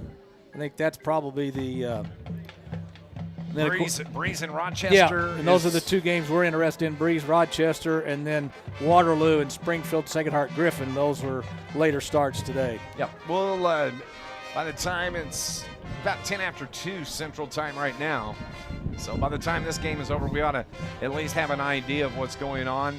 Mascoutah is at Highland. Morris is at Centralia this afternoon. So Johnston City is on the road. They are, let's see here, up at, what did we say? Arthur, Illinois, about 2.5 hours from here. And then Redbud and Belleville-Altoff. About 5 minutes away from the conclusion of halftime. We're going to go on and take another break here on our People's National Bank halftime report. Lions lead this game 9-0. It's Lions football on News Radio WJPF. It's always the right time deal. Hey, want to go to Mickey D's?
We're at the half here at Carterville High School. Lions lead Coal City Kohlers 9-0. Scott Hudson, you know what? You know what happened this past Monday? Mr. Trivia? This past Monday. Trivia, let's see here. Yeah. Current events. Boy, I know I'm going to hate myself when I find out what it is because I can't remember. Girls basketball practice started in the state of Illinois. You know what starts this Monday? You see where I'm going Boys here? basketball. Boys basketball starts this. Can you believe that? It is November 5th. I get it. But, this is our favorite time of year. We have football. We have basketball starting up. Of course, Major League Baseball wrapping up. There's just so much going on. A lot going on right now. NBA, NHL, NASCAR season got 4 more races. A lot of things going on right now, and basketball season for the boys will start in or around the Thanksgiving week. For many area teams. Of course, Carterville had their game at Madison canceled due to a scheduling conflict up at Madison, so they will not play on that Tuesday night.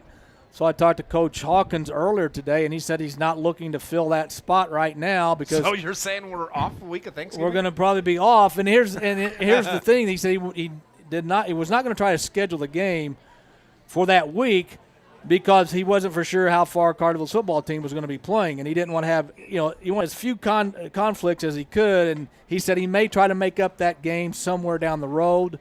But as of right now, their first games will be in the Ernie Bolzar tournament. How awesome would it be if the Carterville Lions could spend Thanksgiving in Champaign, Illinois? I'll tell you what, if that were to happen, they would have shocked the state of Illinois not once but twice, because that means they would have had to beat Rochester next week and Springfield St. Art Griffin in the semifinals. Now, coaches don't like to look ahead. That's why they give us that job. So they even frown at us whenever we do that. That's all right. So looking ahead, if Carterville were to win this game, and if Carterville were to beat Rochester next week here, Carterville would go on the road to Springfield St. Art Griffin in the semifinals. Springfield, that I'm not really sure. That would take care of that no matter where Springfield St. Art Griffin is next week. So, but a lot of work yet to be done here. Exactly. We still got 24 minutes of high school football to play here this afternoon as both teams just now are starting to make their way out of the locker room. It's been a great game so far. Carterville leads it 9-0. We're going to go on and take our final break on our People's National Bank halftime report. Stay with us. Second half action in this Class 4A IHSA playoff game is coming up on News Radio WJPF.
Thank you for joining us here on News Radio WJPF.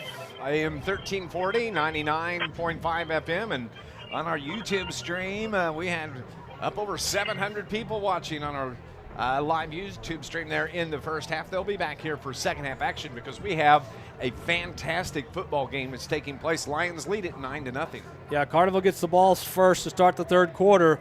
Let's see if they can do what they did last week when they got the ball to start the third quarter, and that is march down the field and score. If they can do that, that's going to put them up by more than 2 scores, or actually 2 scores. Coal City would have to score 2 touchdowns to get 2 two-point conversions. But that would be a nice cushion, if you will, and especially the way this Carterville defense is playing, that might be like having a 28-0 lead. It could be, and Carterville will be moving from left to right. They'll have the wind at their back, and they left some points on the field there that first half. Of course, it was Carterville had the ball deep at the 6-yard line of Coal City, and it was Young that came up with the interception, Braden Young. The Lions had it at the 6 and looked like they were going to punch it in, but a great defensive play by the Kohlers stopped that drive. Yeah, there's a reason why Coal City hasn't missed the playoffs. I've only missed the playoffs 3 times since 1987. That's because they know how to play football in Coal City, and they were very good defensively in that first half, and that's one of the things that I'm going to be interested in watching in this second half. What adjustments will Carterville make to try to get Bryce Smith in that running game going to maybe open up that passing game a little bit more? Both teams are out on the field now as they're getting their final instructions from the head coaches, Dan Hutchings from Coal City, and it's Coach Wakey out talking to his kickoff crew right now. They're standing at the near side 30.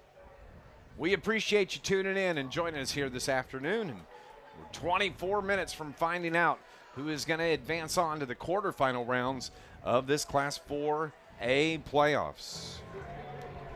Should be fun. Carterville's going to get the ball to start the second half. The Kohlers kicker coming out for the first time, and that is going to be Braden Young, who we talked about. And he's been everywhere. He does a little bit of everything, doesn't he? Yeah, he does. He's kind of like the quarterback last week for Geneseo, who quarterback, punted, played safety. Popcorn. Oh, man. He burnt that one time, though. He did, and they took him off that duty. Here's the kick. It's on the ground, and it is going to be picked up at the 22-yard line by Peyton Biddle, out across the 35 to the 40 to the 45, out near the 50 before he's brought down at the Carterville 48. And Peyton Biddle, about the last 4 weeks, have had some great special teams returns for this Lions. Well, when he gets the ball in his hands, he can make things happen, and he's given Carterville great field position to start this third quarter. 1st and 10 from the 48 for the Lions. Here comes Andrew Hellriegel and his offensive mates. Ball's right in the middle of the field. And the Lions, their first offensive snap of the second half. It's the give to Bryce Smith, and he gets back, lost about a yard. They're going to give him the line of scrimmage. 2nd down and 10 now for the Lions. Well, the first player to meet him and trip him up is the guy I mentioned many, many times in the first half, Michael Gonzalez.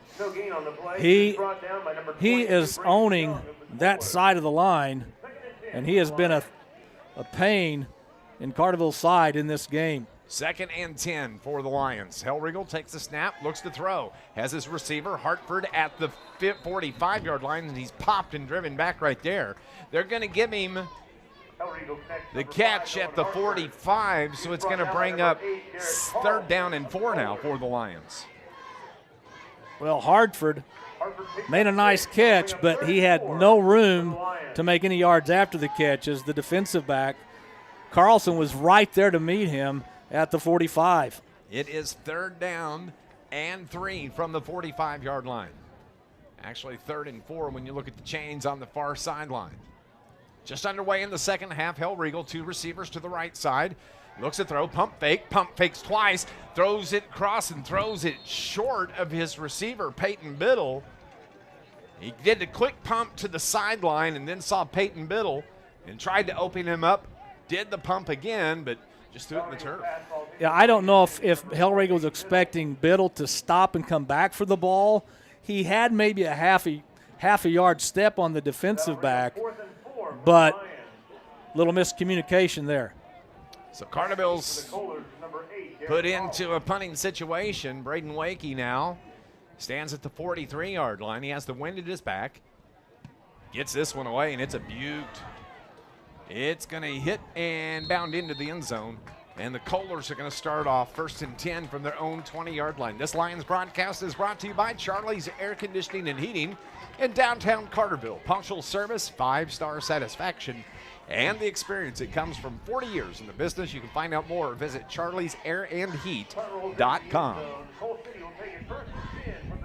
10:32 on the clock here in the third quarter. It's 1st and 10 from their own 20-yard line. Cole City, their first possession of the second half. Braden Riley, the quarterback. The high snap, hands it to his running back in Benson. Benson's just bottled up right there at the line of scrimmage. No gain. 2nd and 10 now for the Kohlers. Yeah, Mooring and Zachariah Miller there to bring him down. And again, Carterville's defensive front is not the biggest that you'll probably ever see, but I guarantee you there's none that are quicker than this four. I would agree with that. Clock rolls toward 10 minutes left in the third. Riley looks to throw. Throws it across the middle, has his receiver there. It's caught at the 35-yard line, and he battles off the defender who was on his back for the Carterville Lions in Luke Johnson, and a big first down. That's only the second first down for the Kohlers in the game. Oh, it's great. It was great coverage by the Lions. It was just a well-thrown ball, and the receiver just took it away from the Carterville defender. 1st and 10 from the 39 now. They go hurry up. It's the pitch to the running back in Benson. Benson tries to get to the outside, falls forward for about 3. 2nd down and 7 for Cole City. Yeah, Cordes may have gotten held on that play. They didn't call it, though, and Cordes was looking at one of the officials, but still a good job by Carterville to hold that play to only 4 yards. It's actually 2nd and 6, so a gain of 4. Ball is at the 43-yard line. On the far hash, the Kohlers are moving right to left. Kohlers wearing all white uniforms, shirts and pants, green helmets with green lettering, and come charging in. Did somebody move? Well, somebody moved for Cole City, yeah. Yes, they did. So that's going to back them up. And Zach Miller just blew through that line. We haven't had a lot of penalties in this game. I don't know that Carterville's been penalized yet. I think all the penalties have been on Cole City. That may only be the second penalty of the game. Yeah, it's been almost penalty-free and a well-played game. Very physical. 2nd and 11 from the 38 now. Braden Riley sends 2 receivers to the near side, has one out to the right side.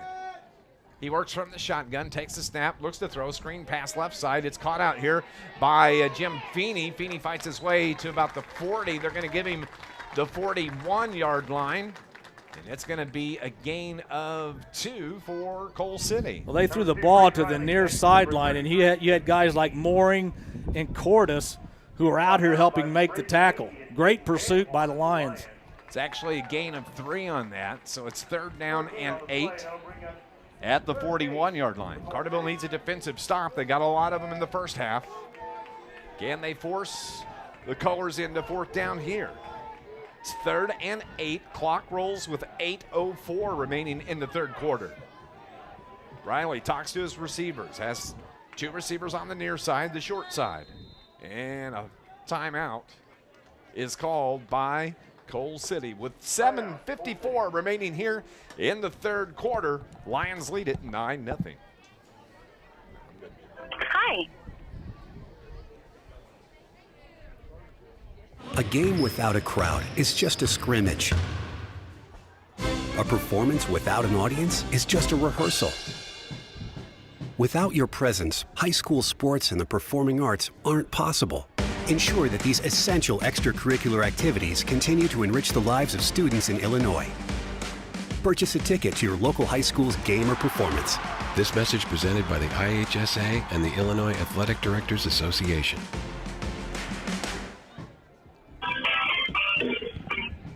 9-0 is our score. There's 7:54 remaining in the third quarter. Scott Hudson alongside. I'm Dave McKenzie. Third quarter action here at Carterville High School. And Cole City needed a timeout. They're facing a 3rd down and 8. The ball sets at the 41-yard line, almost the 42. Boy, you definitely don't want to burn a timeout early in the 3rd quarter, but Coal City had to. They weren't going to get the playoff in time. So now they have those 2 receivers over on the far side, on the right side of the line of scrimmage.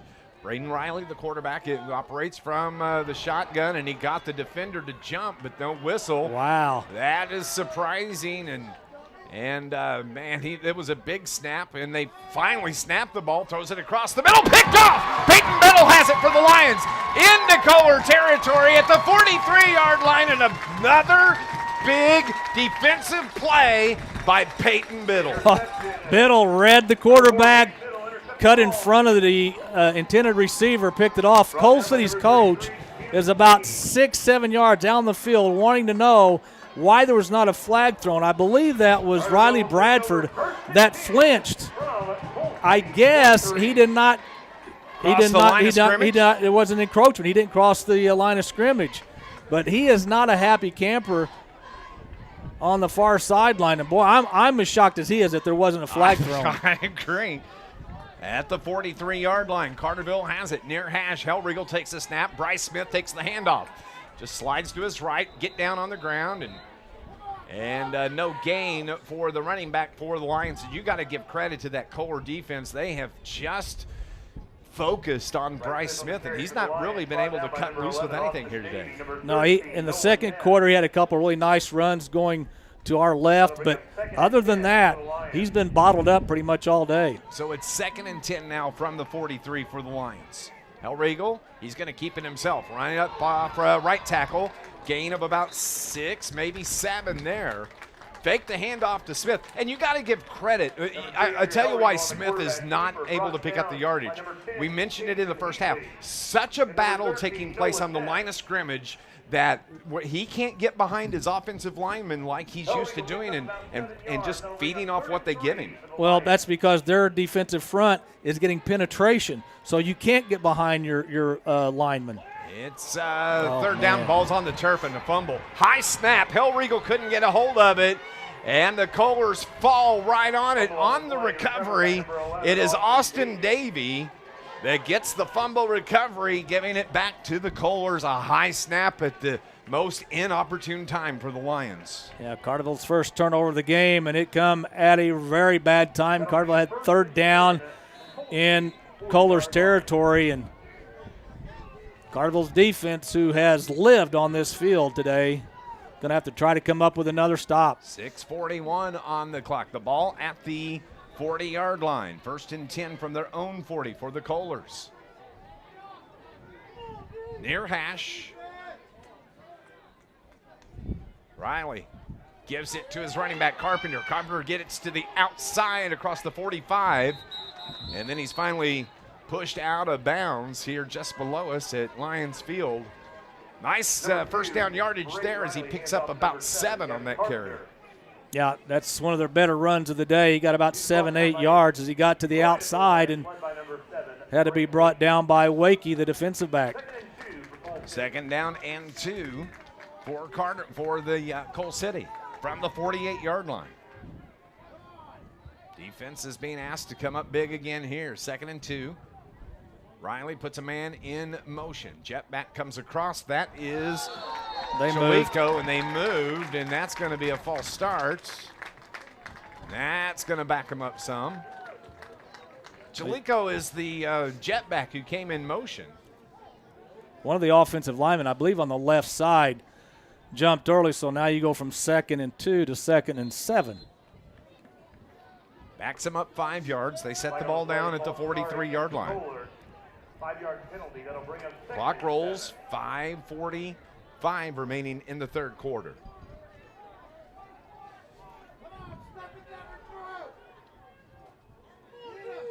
Kohlers football, 2nd and 7. Carterville's defense right there wraps him up at about the 44-yard line. On the carry, it was Carpenter. Number 7, Gavin Carpenter on the carry for Coal City. Mooring, Bradford, Cordis, the usual suspects. They let Zach Miller take that play off. Said, Zach, you've done enough. Let us have let us have a little bit of this fun. 3rd and 6 from the 44-yard line. 5 minutes remaining in the third. Braden Riley looks to throw, feels some pressure, rolls right, airs it out, falls incomplete at midfield. His intended receiver out on the far side was Christopher Chalico. So now Carterville's defense holds, and Cole City is forced into a 4th and 6 now. Yeah, not a well-thrown ball at all. It looked like a dead quail going out to the far side and just never got close to his receiver. So Peyton Biddle, Mr. Special Team, stands at the 30-yard line. And Landon Benson, the punter, is going to be punting into the wind. Wind not gusting as bad as it was a little bit earlier, but it does get held up in the breeze that's here. Hits at the 35 and takes a Lions hop back to the 40 before it's down right there. So Carterville's going to have it 1st and 10 from the 40-yard line. This Lions broadcast is brought to you by Steve and Rich's Barber Styling. They are a full-service salon on Division Street in Carterville. They're open Tuesday through Friday from 8 until 5 and Saturdays from 8 until 2 at Steve and Rich's Barber Styling. Carterville's 2 scores have been when they've had the wind to their back. Carterville's only got a little over 4 minutes in this quarter to see if they can get another score with the wind to their back. Let's see what they can do here. It's 1st and 10 from their own 40. Hellriegel throws it across the middle, has his receiver, Blake Berkey, but it falls incomplete. And great defense by Jim Feeney, who had the coverage on Berkey. And Berkey just hasn't been able to get anything going this afternoon. Berkey was open, and Hellriegel kind of let up on the throw a little bit. It looked like he didn't have that zip on the ball, but give Feeney credit, the defensive back, for making a nice play. Line it up again, 2nd and 10 from the 40. Hellriegel rolls right this time, throws it out. He has Peyton Biddle. Depends on the spot where they're going to mark him. He's going to be about a yard short, I think. Less than a yard, but still short, I believe. Yep. So it's going to be 3rd and 1. A gain of 9 on that pass and catch from Hellriegel to Biddle. And again, Dave, the Cole City defensive back was right there. Yeah. Well, that's one thing. When Carterville gets a catch, they don't have any room to run. Wonder who's going to get it here. Bryce Smith takes the handoff. He should have had the first down. They're going to mark him right at the sticks. And Cole City's coach is not going to be happy about that spot, I don't believe. I thought he had it. I thought the ball hit right at the 50. That's where they marked it. 4th down. They're going to say it's 4th, and it's got to be like an inch. You got to go for it here. If you're Carterville, you got to go. I mean, you're the number 1 team for a reason, and you got to go for They're going to actually measure. Looks like they're going to measure as the Lions come to the sideline. The ball is about a yard toward us from the hash, so the chains are going to be coming from the far sideline. I think we can safely say, Dave, that Cole City is the best defensive team we've seen this year. Without a doubt. Fantastic. They're 7-3 coming in. They play in a tough conference there. I know one of their losses was to Wilmington. I'd have to look to see who the other loss was. Wilmington's always a very good football program. So, they are short probably by about probably about 2 or 3 chain links. That's it. They lost to Wilmington 17-7. They lost to Reed Custer 58-14. And they lost to Morris week 1, 49-10. And Morris is a very good team who, I believe that's who Centralia plays today. It's 4th down and 1 for the Lions from the 49, and it is literally about 3 inches. So Lions go for it. Jordan Cordes gets right in there, takes the snap directly, and Cordes fights his way for about 3 yards. First down for the Carterville Lions as they move the chains. I like that play because if you if you snap the ball to Hillregal, you go from 4th and very, very short to 4th and about 5. Well, Cordes just snuck up there behind the center, took the snap, and fell forward. Cordes was just sliding along the line of scrimmage in motion, and he gets behind the center, dives in, takes the snap, and Carterville, Hillregal finds Nolan Hartford out on the pass. He's out across the 40-yard line. One thing about the Carterville receivers this year, if they have time to get some yards after the catch, they usually make the first would-be tackler miss, and then that's where they get their extra yards. 2nd and 1 from the 39-yard line. Lions right at the line of scrimmage. Hillregal from the shotgun, takes the snap a little high, grabs it, throws it across the middle. Biddle has it at the 25 to the 23-yard line, and another big first down for Carterville. I'll tell you what, that was a heck of a throw by Hillregal, because there were like 3 Kohlers in the same area, and Biddle, who's not the biggest guy on the field, just came up with a very big play. He goes right in there, doesn't he? He's not afraid at all. And he knew he was probably going to get popped when he caught it. And he has the best hands you'll see in a high school receiver. Hillregal throws it, lobs it up right side. It is Nolan Hartford that's there, but at the last second, the defender, Derek Carlson, comes in, and that may have hit off of Carlson's helmet and falls incomplete, but a beautiful pass. Hartford just didn't go up and get it and high point the ball. Yeah, the defender never looked back, but he stuck his hand up there about the time the ball was getting there, and it may have gone off his helmet, off his hand, but a good play by the defensive back who had no idea where the ball was at. 2nd and 10 from the 23 with 2:41 remaining in the 3rd quarter. Hillregal, screen pass right side. That's Bryce Smith that catches it there and steps out of bounds inside the 15 to the 12-yard line. And that's going to move the chains once again. That's the 3rd first down here on this drive. This play will be the 9th play of the drive. That's a play we haven't seen much at all this year, where they have Smith go in motion and then throw to him, get him out in the open field and see what he can do. They mark it at the 13-yard line for the Lions. It's 1st and 10.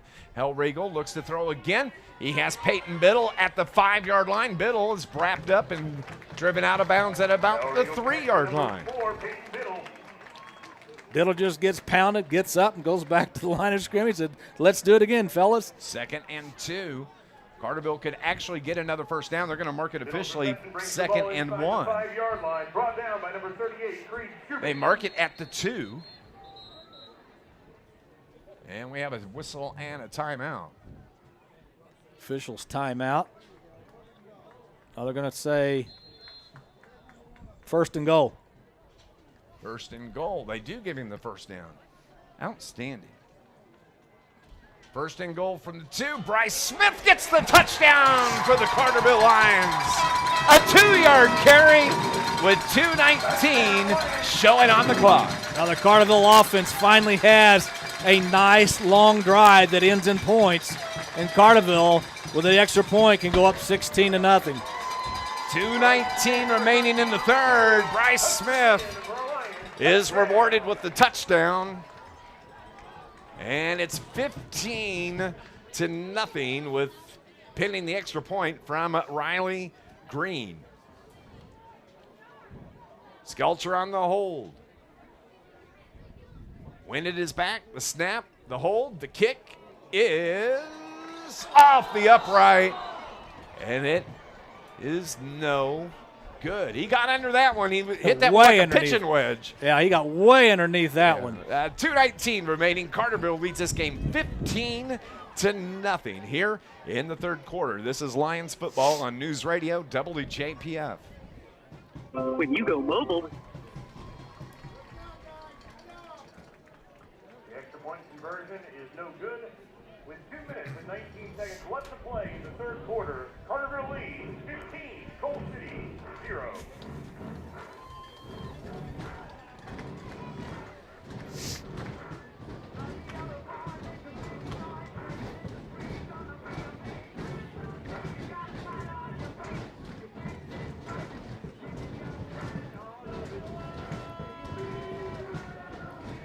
On the return. Feeney's been everywhere today as well. Returns kicks, plays great defense. And also plays offense. Up to that motion man, it's Jim Feeney, and he picks up a first down over on the far sideline. And that's going to move the chains for the third first down for Coal City in this game. Yeah, he made a couple of Lions miss on that far sideline and got it out. The quarterback, Riley, got it out quickly, and first down for the Kohlers. To the 37-yard line. Kohlers not wasting any time. Two receivers left side. Gives it to his running back. That's Brinson. And he plows his way out to about the 40-yard line where he's brought down right there. It's going to be a gain of 3, 2nd and 7 now for Coal City. He's brought down by number 50, Elijah Mooring of the Lions. 2nd and 6 officially. Clock under 2 minutes. It's the quick pitch to his running back, and Braden Wakey read that one all the way. Yeah, Wakey did a good. Wakey's a defensive back. He's what you call a cornerback. He read that play as soon as he turned and pitched it. Wakey just took off and got into the backfield and was able to bring the running back down. Good play by Wakey. Sorry about that. Hit the wrong thing on accidentally. Finger hit the wrong button. 1:12. It is 3rd and 6. Brings the pit man. He cut a little bit early, and the pass is incomplete out on the far side as the intended receiver out for the Kohlers was Braden Young. Yeah, Young just didn't turn around in time. Either that or Riley threw the ball quicker than he was supposed to. Either way, it ended in an incompletion, and the Kohlers are going to have to punt again. From the 41. Carterville doesn't send anybody back. They're not going to put anybody deep. And it is Landon Benson who does the punting, stands at his own 28-yard line. Here's the snap and the kick. Into the wind. It hits at the 36-yard line, and it will be down right at the 40-yard line. This Lions broadcast is brought to you by the International Brotherhood of Electrical Workers, Local 702. IBEW Local 702 is dedicated to providing a better lifestyle for members and a better life for all. Don't forget, tonight is time change. Daylight saving time ends. And make sure you check the batteries in those smoke detectors as well. Does that mean we get an extra hour of sleep? We do, and I need it. I know that. It is 54 seconds remaining here in the third quarter. 1st and 10 for the Lions. The ball at the 40-yard line. Hellriegel takes the snap, looks to throw, has his receiver. That's Berkey, has it at the 48, makes a move across midfield, hangs onto the football, and picks up a first down for the Carterville Lions. Carterville had Smith coming in motion to the right side, so you had to worry about him catching on the flat. You had Biddle going deep on the near sideline, and you had Berkey just right in the middle, found an open spot, and Hellriegel found him. Gain of 19 on that catch by the Lions. Clock continues to roll under 30 seconds. Hellriegel throws it across the middle and off the hands. Nolan Hartford, and man, that was good coverage out there, though. Derek Carlson was right on his hip. There's been very few times today that Carterville's receivers have had a lot of room to make a catch. Hellriegel, we've seen him this year make those fingertip grabs, just couldn't make one there. Ball at the 48, 49-yard line now. 2nd and 10 from the 49. Bryce Smith right up the middle. And finally, they build a wall, use some brick and mortar right there, some barriers, and they stop him at the 42-yard line. Gain of 7, actually. So it's going to be 3rd down and 3 for Carterville with the clock rolling under 10 seconds. They're going to try and get the play off. It's 3rd and 3.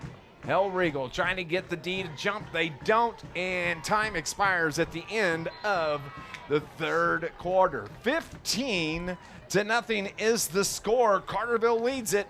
There's only 12 minutes left for one of these two teams. Who's it going to be? Stay with us. Fourth quarter action is next on News Radio WJPF. Hey, quick.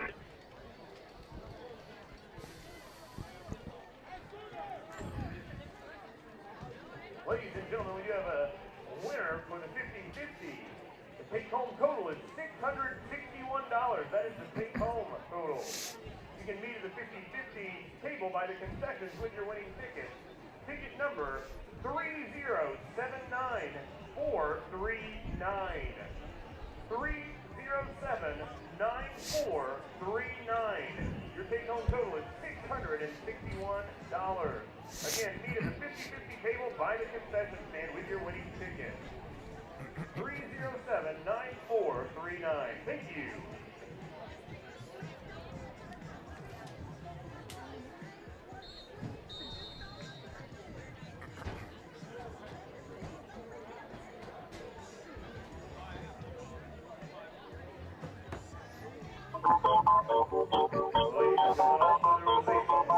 As we head to the fourth quarter, Carterville leads it 15-0. They have it 3rd down and 3 from the far hash from the 42-yard line. They quickly go. High snap. Hellriegel grabs it. Tries to get outside and can't. And nice job defensively, but that's a second or third time where Hellriegel has kind of tipped a high snap and just breaks down the play. Yeah, that's something you normally see in weeks 1, 2, maybe 3, not in week 11. But that's been a problem here a couple of times in this game for the Lions. So now it is 4th and 1 for the Lions. They have it in Coal City territory, but they're setting up to punt as Braden Wakey stands at his own 42-yard line.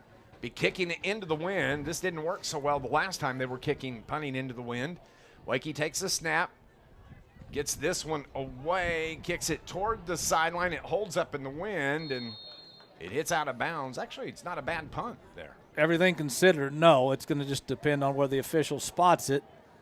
And like the Carterville coaches were doing on the bad punt by Coal City earlier, their coaches are saying, wait a minute, you're spotting it where the ball hit, not where it went out of bounds. So they're not – those coaches, that coaching staff has not been happy all day, I can just tell you that. So it is 1st and 10 from the 24. 11-12 remaining in the game. From the 24. As it's the quarterback keeper by Riley trying to get outside, and he got balls on the turf. A fumble. Carterville says they have it, and they do. Riley Bradford on the fumble recovery. I don't know that anybody hit Riley. I think he may have just dropped the ball. I would have to – well, we don't have video replay, but it looked like to me nobody had come up yet. Hartford, I think, was the first guy to try to get to him. Unless Hartford got his hand in there, he may have just dropped the ball. Pulled it out. I didn't see how it came out. Well, now this is where Carterville's offense, you got to take advantage of that turnover and put this game away. 11:04, it's 1st and 10 from the Coal City 26-yard line. Hellriegel takes the snap, gives it to his running back, and Bryce Smith right up the gut. Carries it out to about the 20-yard line. And this is where you give it to that running back and hope he can just pound them for the next 2.5, 3 minutes. And I think Carterville can do that if they can get Michael Gonzalez, the big defensive end, blocked. If they can keep him from getting into the backfield, that's going to give Smith at least a chance to pick up big yards. 2nd and 4 from the 20. Hellriegel looks to the near side. Coach Brent Dial. Dial says go. Here's the snap. High snap again. Gives it to Smith. Smith picks up about 2. They might give him 3 on that. And Carterville's center, Jackson Smith, is making it an adventure here a couple of times for the Lions. Yeah, he was pressed into action at DuQuoin because his brother was hurt, and he's done an outstanding job since he's been put into the offensive line slot at center. I mean, he's done a very, very good job. Had a few hiccups today, though, hiking the ball back to Hellriegel. This is a big play for the Lions. It's 3rd and 2 from the 18. They need a first down as the snap is good. Bryce Smith falls forward. And that's going to depend entirely on the mark. Well, they sold out. Right before the ball was snapped, you saw about 9-10 guys for Coal City, just coming right at the line of scrimmage. If he's able to break that initial contact, there's nobody behind him between him and the end zone. They're looking down the line. They're going to have to measure this. So the clock is stopped with 9:25. They're coming out to mark the chains and see if that's that first down or not. It's close. It's hard from our angle to tell exactly what's going on. That may be a first down. Nope.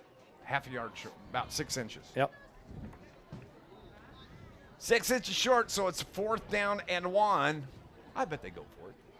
From the I'm 17. pretty sure they will. I wonder if they run the same play they did with Cordes earlier. Although now, if they see Cordes going motion towards the line of scrimmage, they probably know what's coming. But interesting call here. I think we run Cordes in motion where he slides down the line of scrimmage, and then let him go right past the center, and maybe pump fake into the end zone. I don't know. Yeah, maybe get him on a pass. Maybe you that's why try I'm to not get a head coach. Yeah, maybe you try to get them to jump off sides first. If they don't, then you go ahead and run the play that's called. Let's find out, shall we?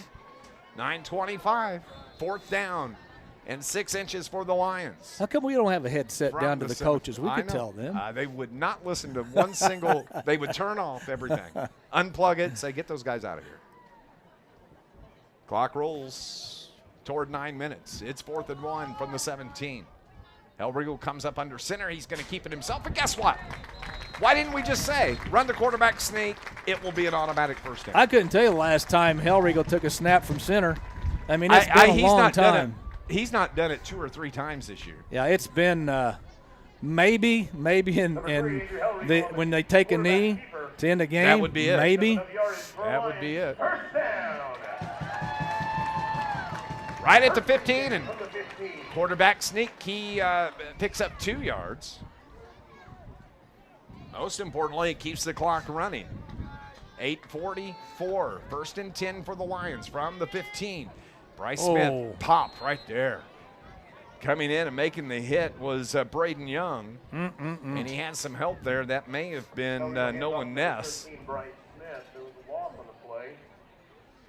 was brought down by number 22, Braden Young, and number 57, Michael Gonzalez. Oh, Gonzalez. Again, you've said his name. He's been out. He's the best, not counting Carterville's defensive front, he's the best defensive lineman I've seen this year. That's high praise right there, my friend. 2nd and 13. Cordes in motion.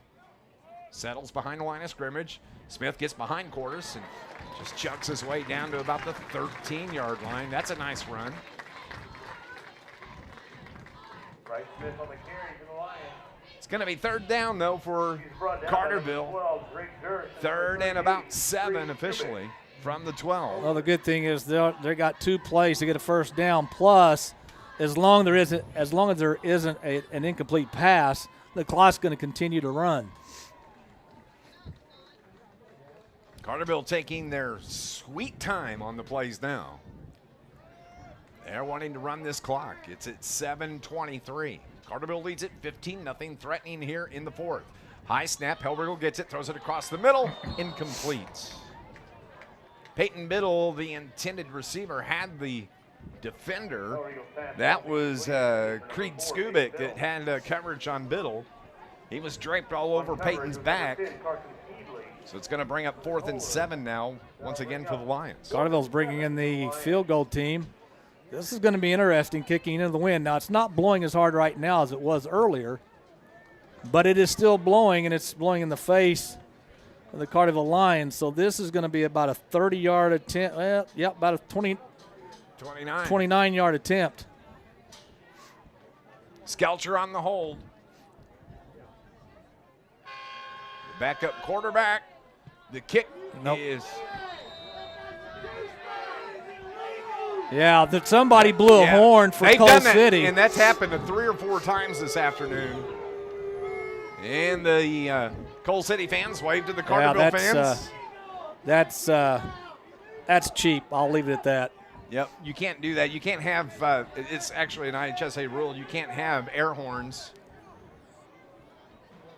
Yep, the officials aren't going to call it. I don't know why. Coach Dial, he's semi-satisfied with the explanation he got. Coal City gets it back. It's 1st and 10 from the 20 with 7:10 on the clock as the throw is caught at the 32-yard line. Completed as on the reception, it's Jim Feeney. Riley connects with number 33, Jim Feeney. 7:05 to go in the game. Carterville up 15-0. As soon as they set the chains, the clock will start again. And now we've got an official timeout.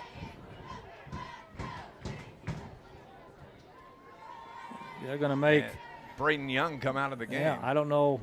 Maybe I think he's got a helmet issue. It's 1st and 10 from the 35. Tell you what, Carterville's got to be careful. Desperate times make for desperate teams. Yep. And you can bet they're going to be throwing the ball as Riley looks to throw. Pump fake, throws it far side, and he overshoots his intended receiver. That was Wyatt Wickheiser. For number 19, Wyatt. It's going to bring up 2nd down and 10 now from the 35. Clock stops with 6:53 remaining. The Lions have the 15-point lead. Those defensive backs and safeties and linebackers going to have to be on their toes here. 2nd and 10 as Riley claps his hands, takes the snap, feels some pressure, rolls left, throws it across, throws it up. Peyton Biddle's there, but he can't intercept it. Overshot the receiver, Casey Headley. It's incomplete. And now it's going to bring up 3rd and 10. Zachariah Miller, again, in on Riley. Forced him to throw the ball maybe a second or two before he wanted to, and he overthrew his receiver. The only one that had a chance to catch it was Biddle, but that was even thrown by him. 3rd down and 10 for Coal City. 2 receivers, 3 receivers to the right side, 1 out to the far side. On the left, Riley drops back, steps up in the pocket, feels some pressure, throws it across, incomplete! As the intended receiver was Casey Headley once again. Great coverage by Peyton Biddle. He was right there, and now it's 4th and 10 for the Kohlers. I think Riley wanted to go deep, but great coverage by the Lions deep. Then Riley just comes to the point where I've got to throw the ball somewhere, try to get a 1st down, and he threw it about at the knees of the intended receiver and incomplete, so Carterville will get the ball back yet again. The ball is at the 35-yard line. This is a big play, 4th and 10, and it looks like Coal City is going to punt away. I'm actually surprised with just over 6 to play. Kick is low, and he just got that barely over the top of the line of scrimmage, but it comes to a stop at the 36-yard line. 6:32 showing on the clock here in the 4th quarter. We're going to pause 30 seconds. It's Lions football on News Radio WJPF. Past the 40-yard line. Baldy spotted at the 35. Carterville will take over. 1st and 10 from the 35-yard line.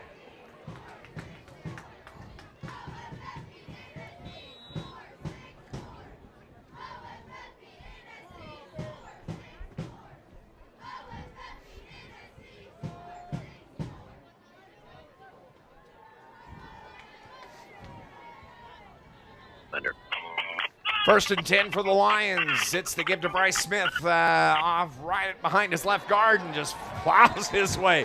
Puts his head down and just slides with the openings. Picks up about 8 yards. That's a nice 1st down run for Carterville. Nice run, and maybe now we're getting to the point of the game where Coal City looks at the scoreboard and realizes their season is slipping away. And if Carterville's offensive line can get surges like that on this drive, Carterville's going to win this game.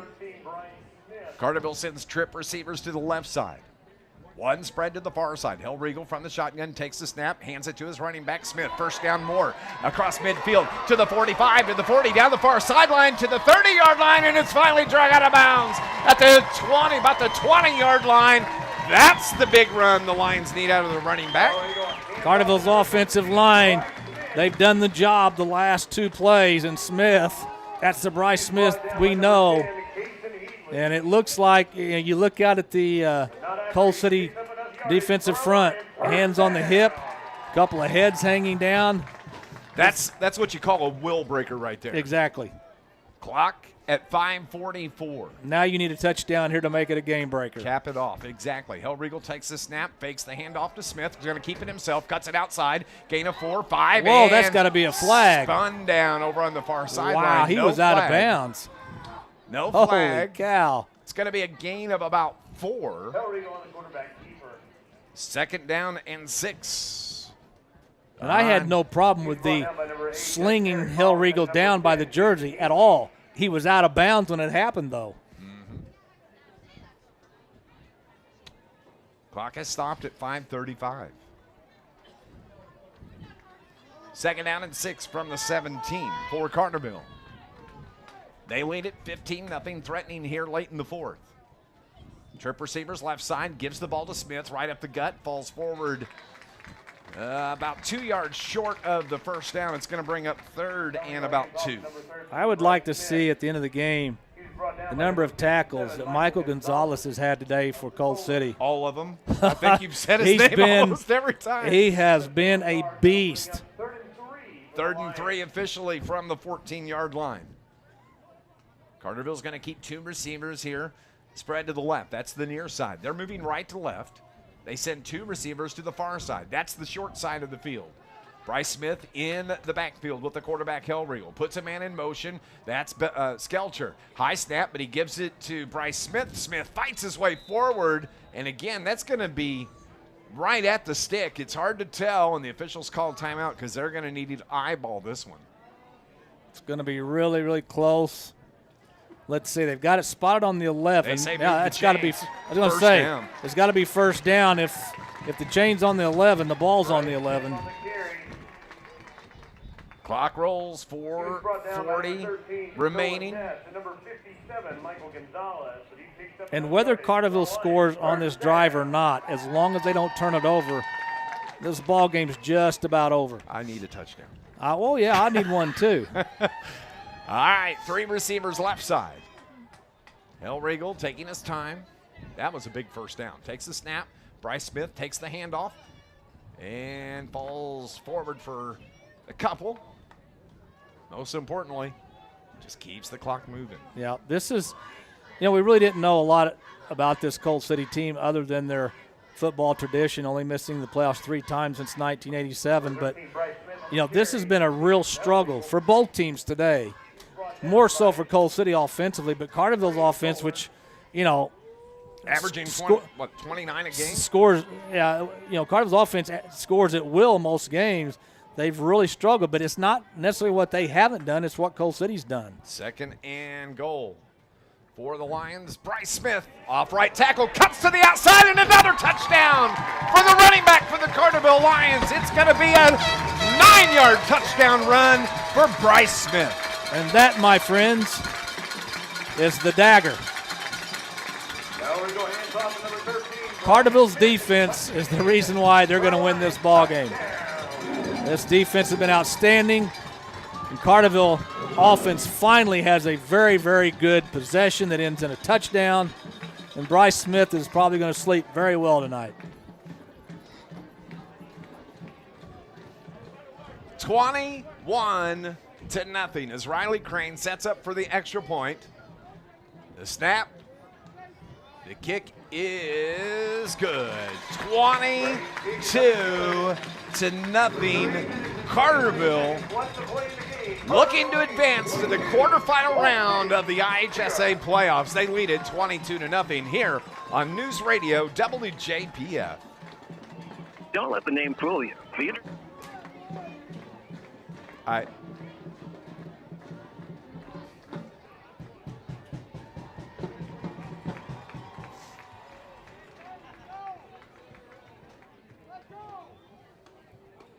Can't point.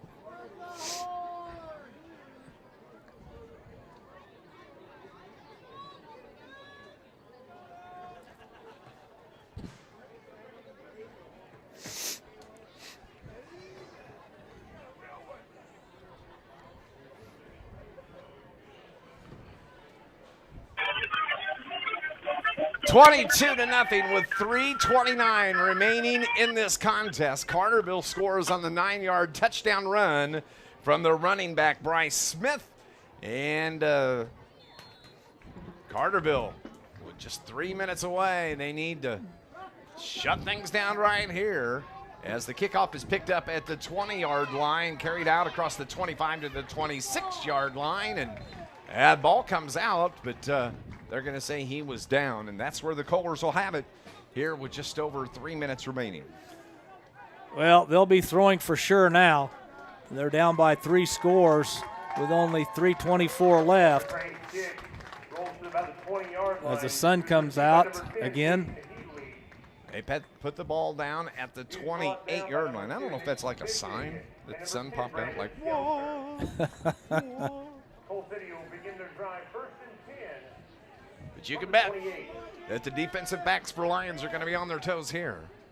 As Riley looks to throw, takes the snap. He's not going to look to throw. He gives it to his running back in Benson. Benson picks up about a yard. So it's going to be 2nd down and 9. Yeah, I don't understand that play. Eli Mooring making it another tackle for Carterville. You're down 3 scores. I guess you're hoping to maybe pop a big one. But at this point, I think you just got to air it out on every play. Because if you don't complete the pass, at least it stops the clock. Yeah. When you run and you don't have success, the clock keeps running. And you've only got 2 timeouts left. Carterville in there, prevent D. Biddle.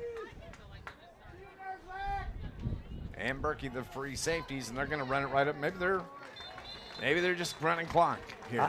It's almost like they've thrown in the towel, and they're not. I don't know.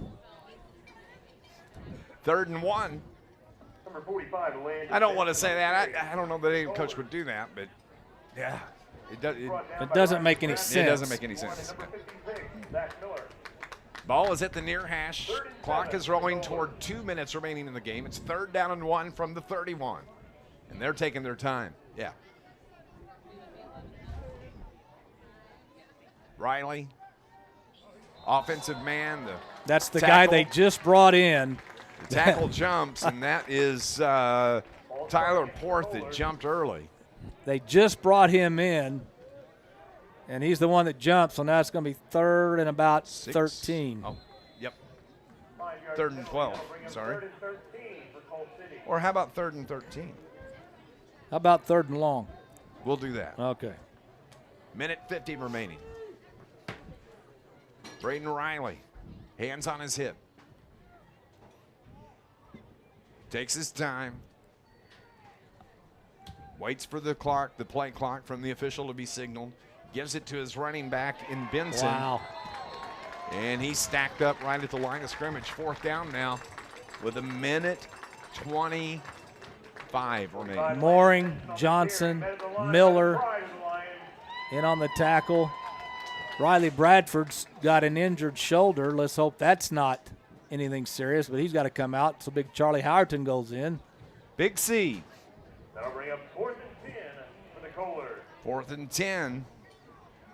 I would say that's going to probably be the day for Bradford. Yeah, I think so. And again, the chances of Coal City coming back from a 22-0 deficit with about 3 minutes to go was slim and none, but still to run 3 plays, that's questionable at best. Carterville sends nobody deep. Benson gets this one away, gets a good kick. Wow. Hits at the 33-yard line and rolls dead right at the 30-yard line with 36 seconds left. You know what? All Carterville has to do? Take a knee. Take a knee. Victory B formation. formation for the Carterville Lions, and the Lions start to celebrate. The fans come to their feet. Your Carterville Lions are going to the quarterfinal round of the IHSA Class 4A football playoffs after a 22-0 win over the number 8 seed. Carterville has done their job here this afternoon, and they advance on. And it wasn't easy. This score, No. Some will say, well, 22-0 was never close. This game was close until about the end of the 3rd quarter. That's the final play of the game. How about that? 22-0. Carterville knocks off Coal City Coalers and advance to the quarterfinal round of the IHSA Class 4A playoffs. Stay with us. Our post-game show is coming up, and we'll talk to the head coach of your Carterville Lions, all on the way here on News Radio WJPF. Rob Pit Barbecue.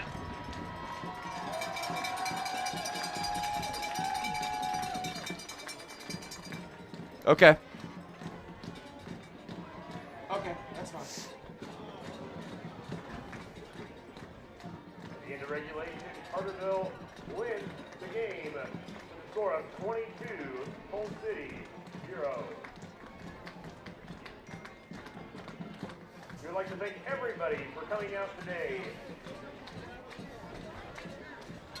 Carterville will play the winner of the Rochester Free Central game, which is set to start later today.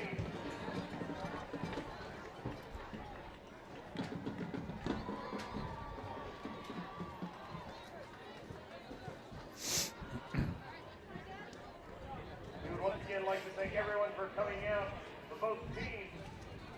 Everyone have a safe drive home. Thank you.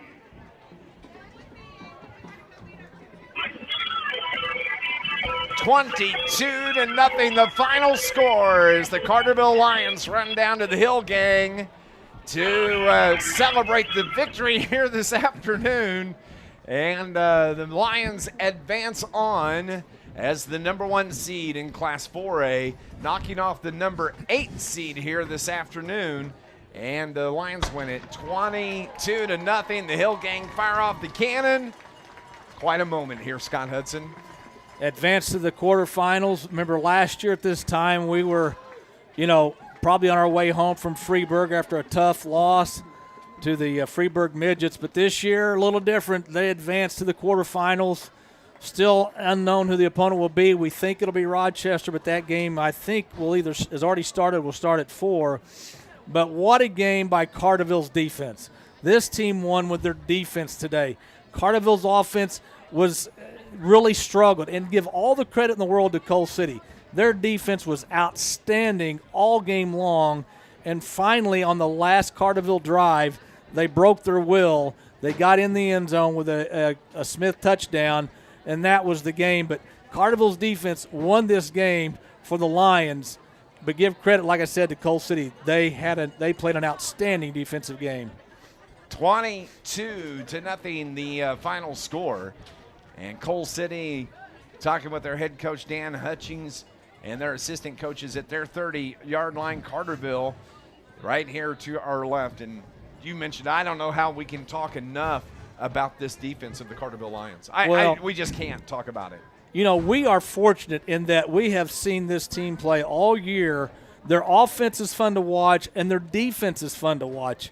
I tell you, the entire defense played well, from the line to the linebackers to the defensive backs. They all played well, but the 3 guys that stand out for me the most, who I saw in on the most tackles, Mooring, Bradford, and Zachariah Miller. Those 3 guys got it done today, but that entire defense played well. Sorry, I was finishing up the Facebook post that I need to get put out there. Well, while you're doing that, I will give you an update here. Johnson City's up 7-0 at Arthur, but here's probably the bigger story in that game. Arthur's best player, who's the 6'3", 230-pound running back that's going to Illinois, got hurt on the very first play of the game. Now, obviously, we don't know if it's out for the game, out for a quarter, but he is hurt right now. But Johnson City is up 7-0 early in that game. 22-0 is the final score here. I'm looking to see if there's anything from Rochester this afternoon, and I don't see an update as of yet. It's a 4:30 start this afternoon. That's why. Murphy and Macomb are going to be teeing it up at 5 o'clock. Free Central at Rochester at 4:30. Sacred Heart Griffin and Waterloo will kick it away at 5 o'clock. Carterville wins this one 22-0. As they start to break huddle, we're going to go on and take a break here On our McDonald's postgame show, we're going to have a chance to talk to the head coach of the Carterville Lions, Brett Dial, as we continue here. Lions win it. They advance to the quarterfinals after the 22-0 shutout win over Coal City on News Radio WJPF. You're a safe, professional, over-the-road truck driver. You have at least 3 years' experience. You have your CDLA license. Clark Transportation Services in Marion.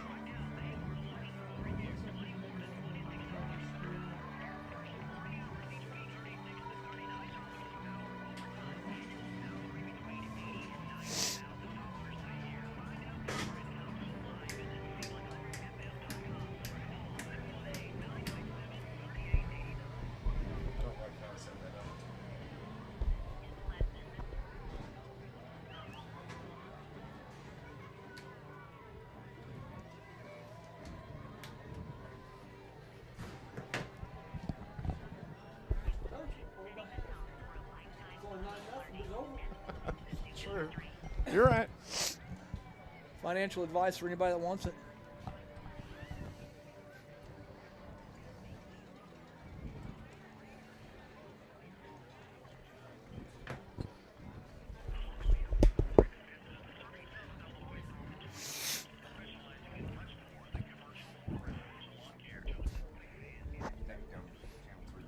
Yeah, that's all right.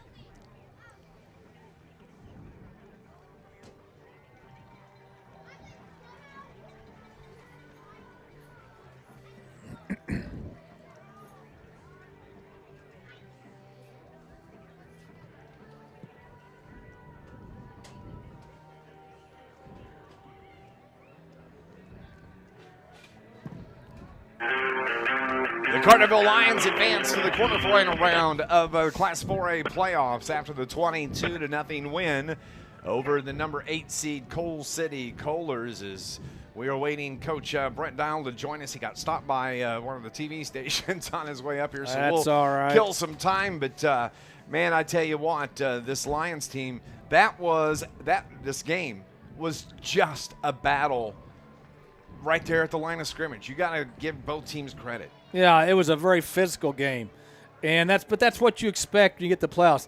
Each round that you advance, you're going to get somebody that's as physical as you are.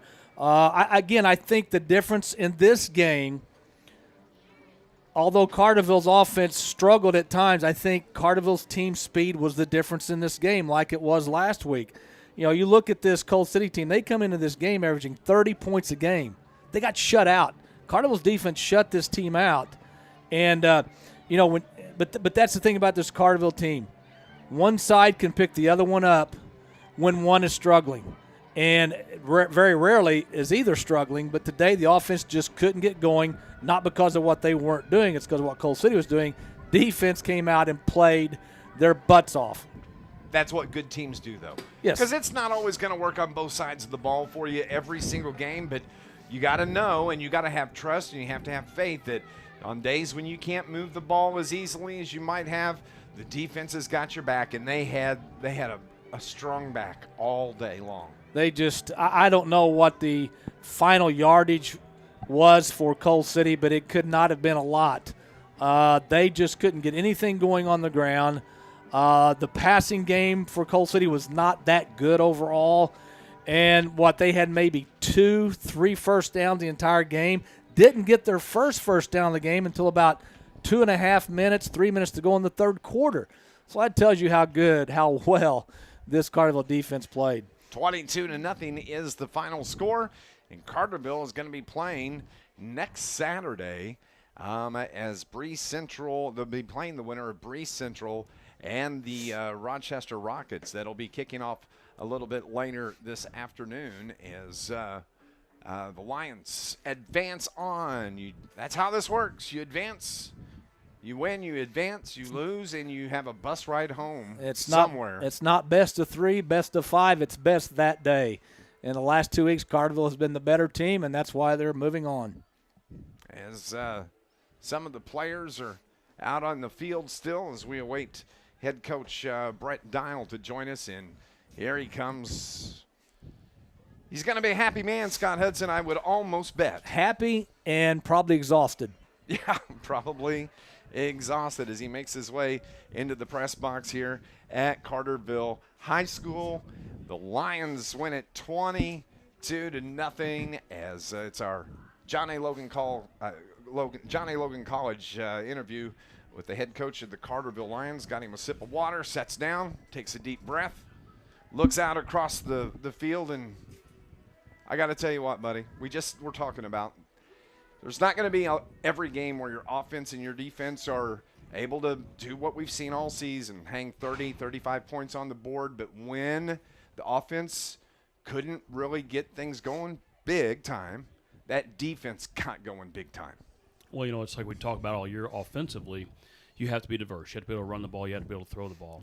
But your team has to be diverse as well. I mean, if you can't play on one side of the ball at a high level, then you're not going to continue to advance. And there's going to be days where, it's going to be tough to get anything. And their defensive front, I knew we were going to have a little bit of a trouble here. Number 22 was everywhere. That kid was good. He's also a state qualifying wrestler at about 200. So I knew that guy was going to be a problem, and he was. And then their other defensive ends, about 295. Michael Gonzalez. Yeah, and he was crashing. These guys were a load. And then, if that wasn't enough, they're just bringing those linebackers so, fast and so aggressive on the inside. And, with the wind, I'm not making any excuses at all, but they took a chance, I think, and we haven't seen them that aggressive. And I feel like when the wind was a little bit of a factor out there in the passing game, especially in the vertical passing game, they really got aggressive, and they made us earn everything. And but hey, all that aside, man, our defense was really, really good. And I don't know if they really ever got in the red zone. I feel like they, never really challenged, never really threatened to score. And hats off again. Every week, Coach Gerald's and Coach Wakey and Coach Biddle, that defensive group. They put together, our plan, and it was very similar to the Geneseo plan. So I felt like our guys had it early in the week, which, was a little bit of a challenge for us because they knew what they were going to do.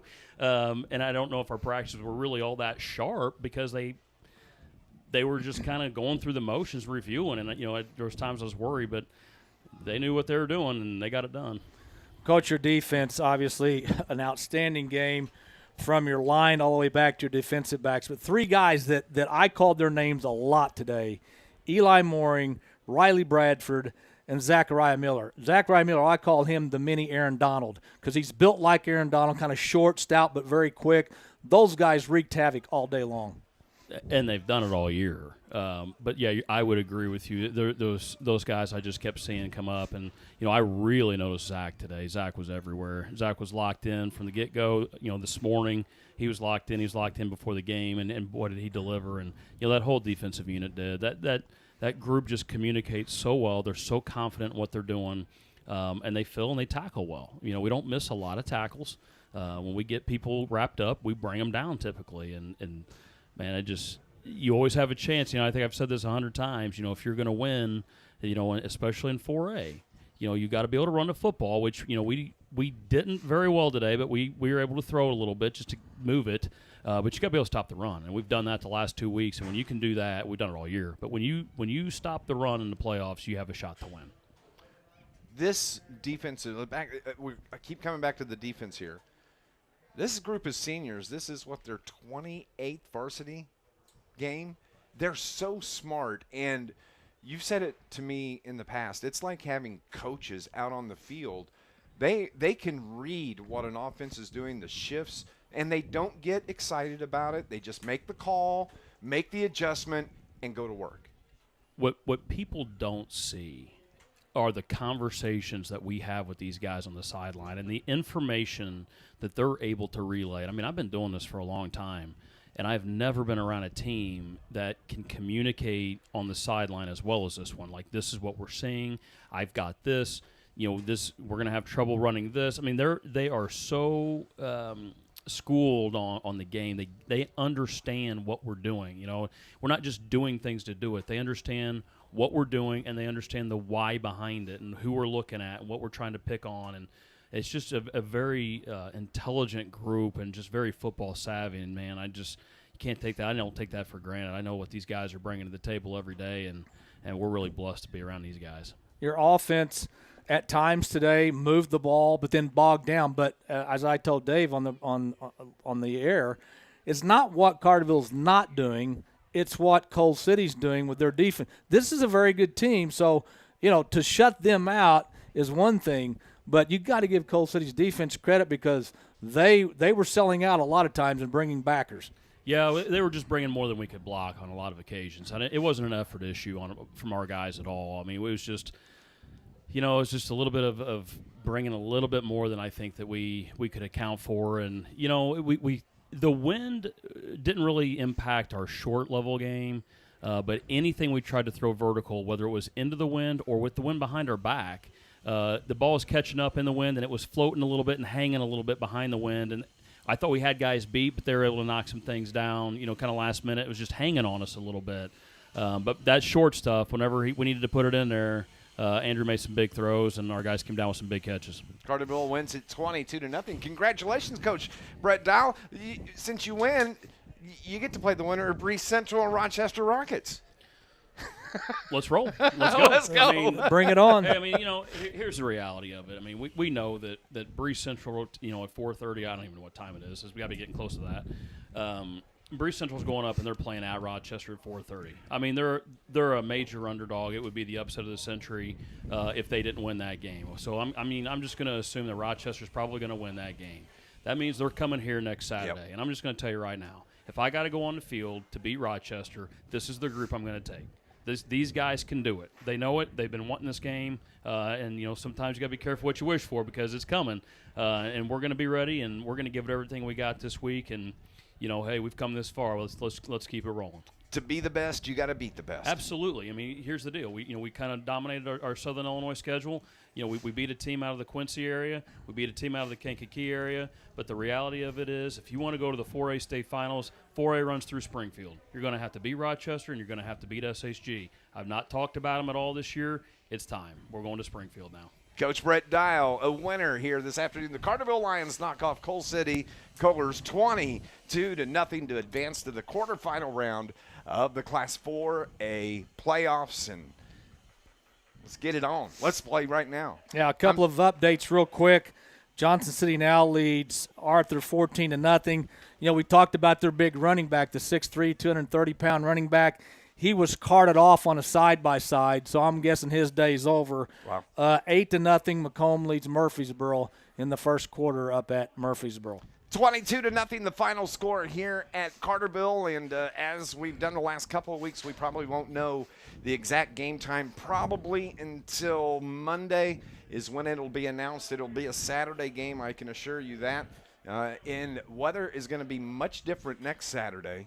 Probably about 45 as opposed to 65 like we saw today. Well, the further you get into November, you got to expect that type of weather. As long as there's no precipitation coming out of the sky and we don't have winds like this, 47's perfect for me.